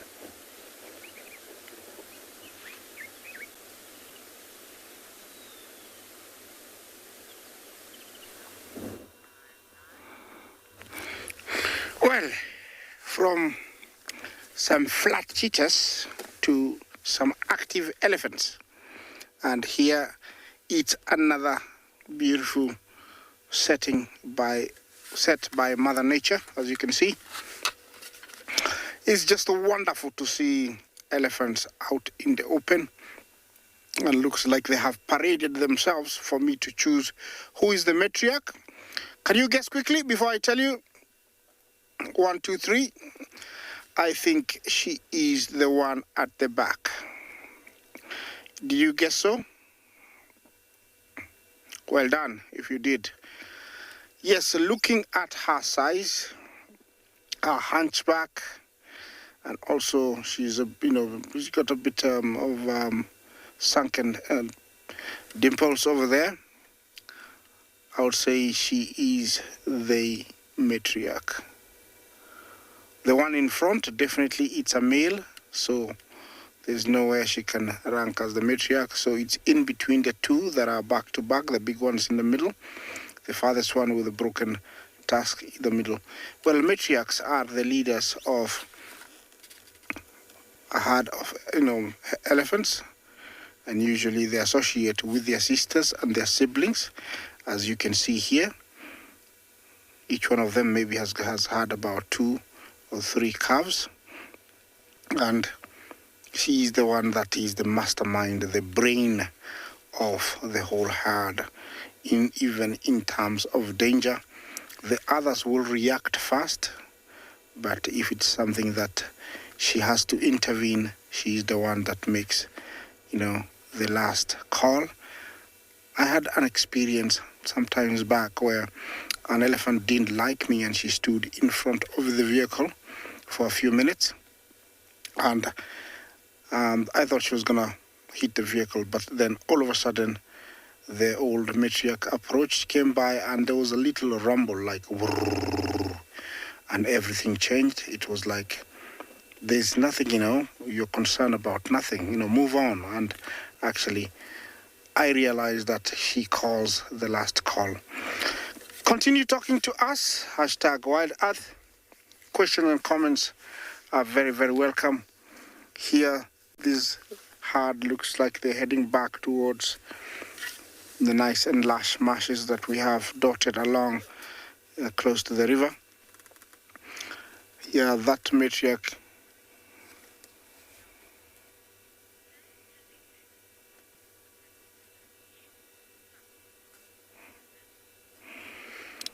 Jonathan, I don't know if you ask, can genetics cause elephant to have short tusks? Definitely yes. Just like, sometimes, it's nice to compare something with something. And I think diet and genetics is something that can cause elephants to have shorter tusks, like in areas where I think there is certain minerals, you will find that elephants have got very, very long tusks, but also with genetics, which means it's a family tree, it's a family thing, can cause that to happen. It's very much like, in us humans, I would compare it. You do have people who've got, all the family has got a problem with either a certain disease or a certain kind of infection with their teeth. They never go without having an infection.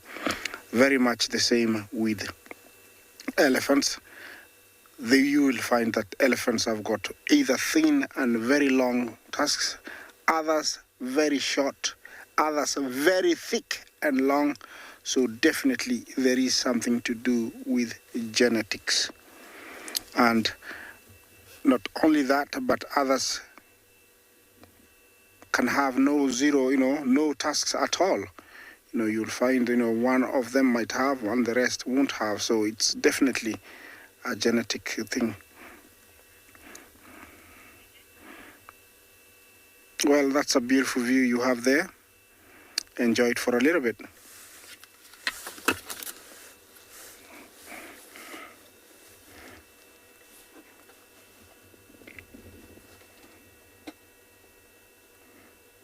Welcome back. Well, we're still here with our lions. They decided that they might need another coffee before they get up and move. So we were going to do one last segment with you. Let's just have one more look at our pride having a little nap there. They've gone flat cats.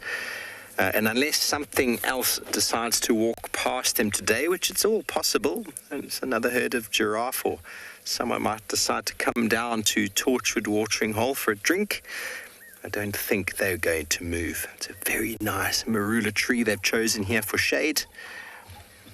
And all 7 of these adults are going to spend the day here. It's not uncommon for them to leave the cubs. The cubs are at an age now when they can do all right. They're not under too much threat.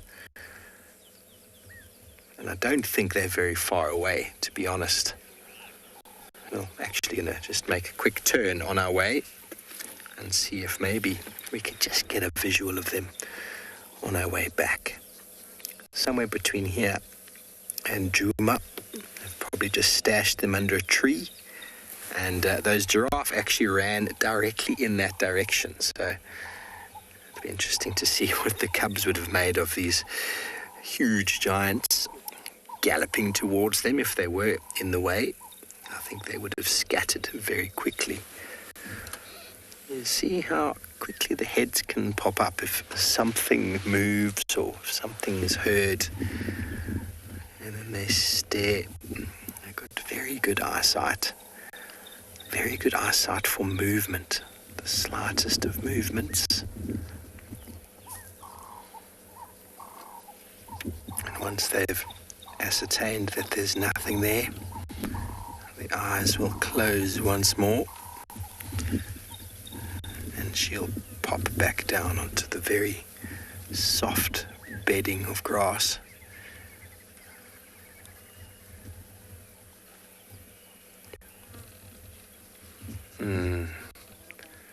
It is peaceful, everybody, with all the birds, the lions chilling in the shade, and we found ourselves a very nice bit of shade as well. I don't think we would be able to stay if we didn't find shade.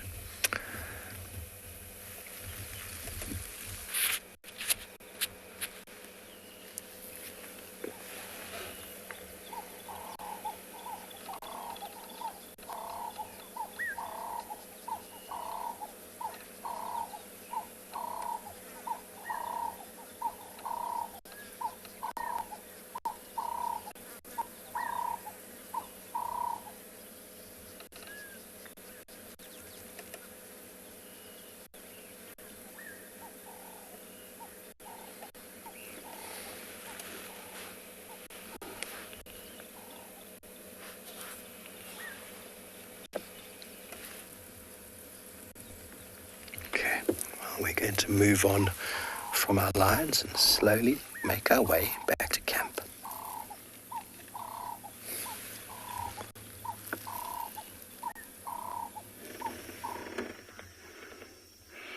Well, we've also continued trekking our males, and this is where the dead end is, ending beautifully with a scenic there.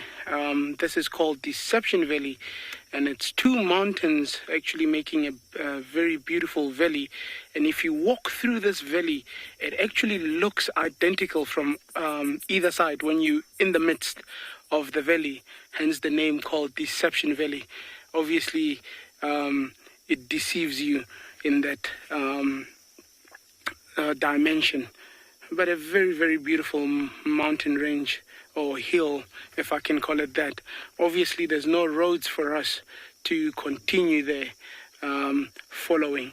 So we know where the males have ended, and probably we'll pick it up from here later on in the day.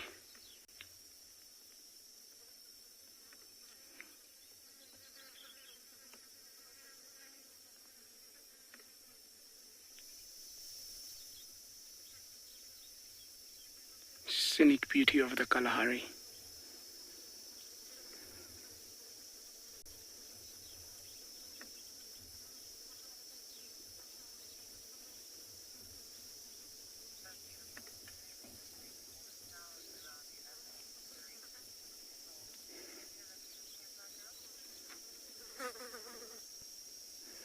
In the distance you can hear the cicadas or the cicada.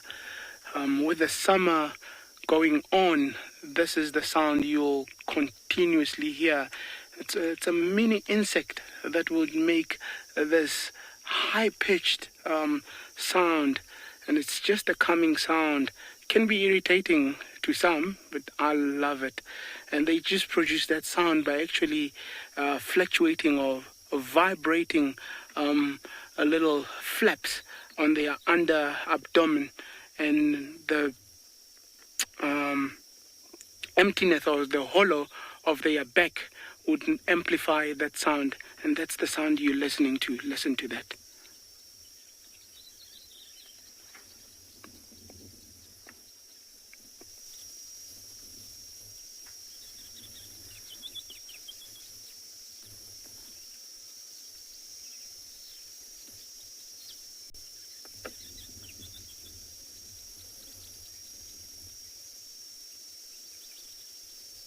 Beautiful birds also in the background.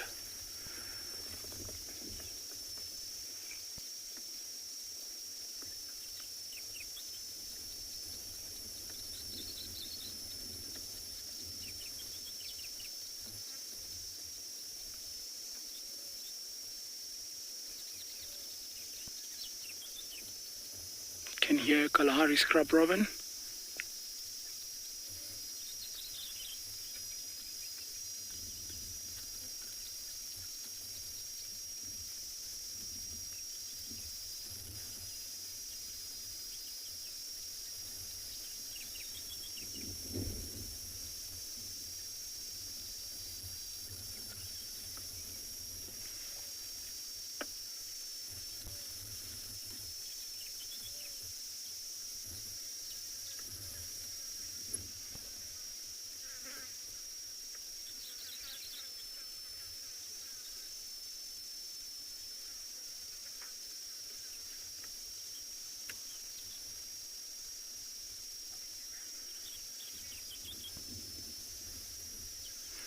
Guys, we'll send you off to another beautiful location in Africa.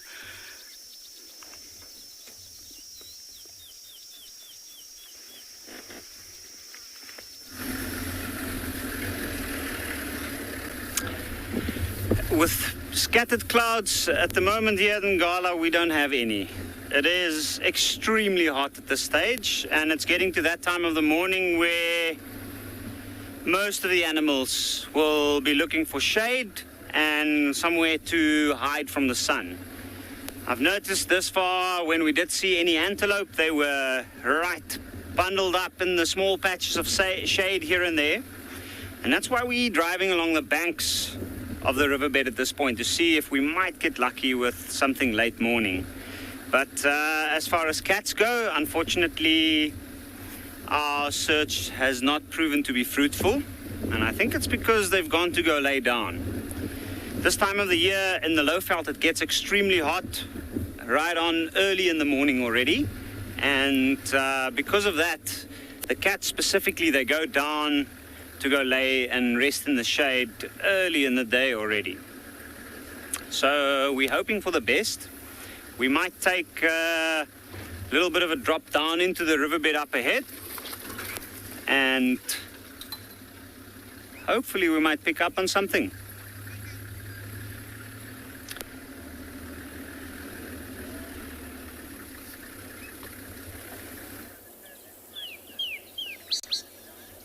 Well, I know the feeling we were also in the same boat. We were hoping to find something, but we did find something beautiful, which is good. It's always an indication that summer is on its way.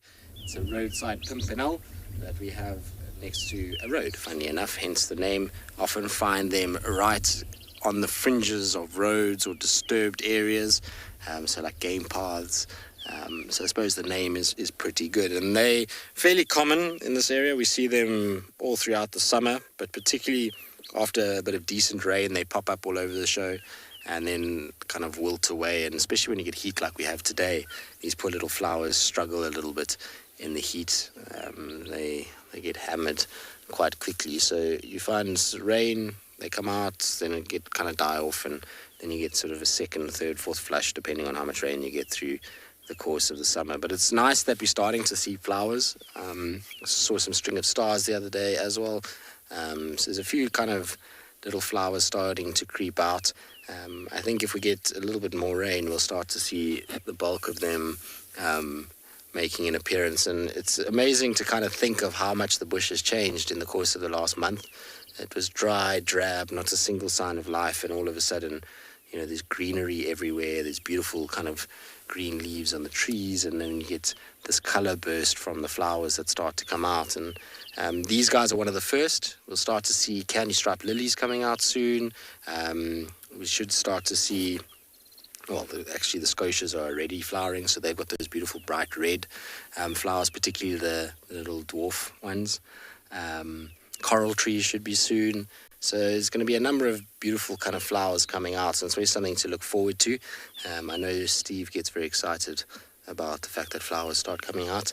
The botanist in him makes him incredibly happy when he sees color. But it is beautiful to sometimes just stop and look, and often you can find kind of butterflies hanging around flowers like this. All right, well, we're going to carry on. We're going to see what else we can find. Maybe we'll find some other flowers down the road.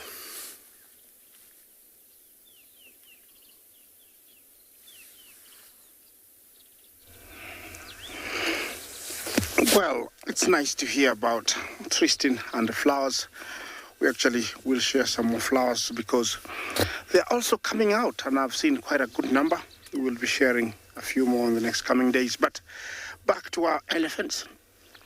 They seem to have relaxed a little bit, and usually when they do that, I tend to think that there is something specific that the matriarch has brought them to that particular area so that they can utilize it. Different plants come out at different times. For example, right now we have a lot of wild cucumber. It is not edible to us because it's very watery and acidic and very prickly on the outside, but it looks very much like our real cucumber. They love it. And also the Sodom apple, the leaves, it's related to the potato family.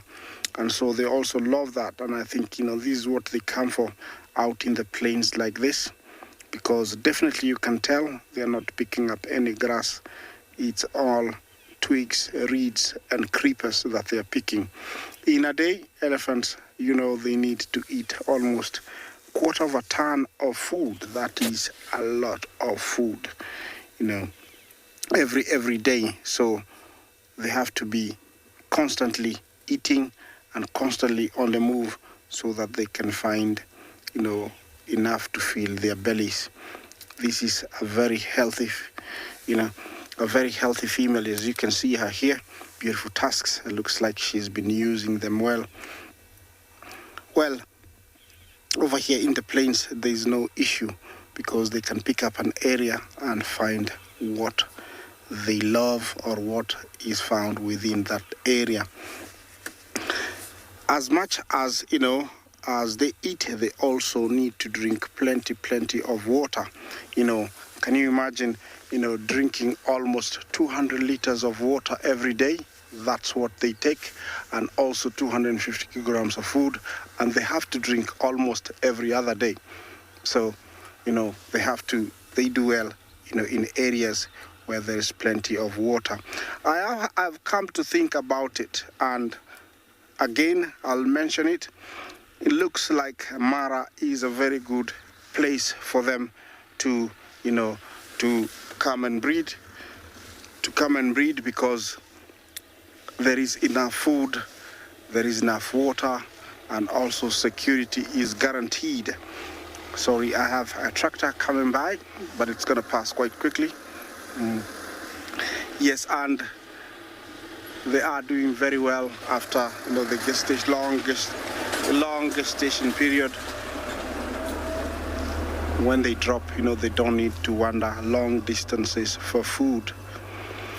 Well, it's been a roller coaster morning for me. I hope the same for you. On behalf of me, my directors, my fellow colleagues everywhere, and everybody else, all I can tell you is goodbye, and don't forget to join us this afternoon for another live safari.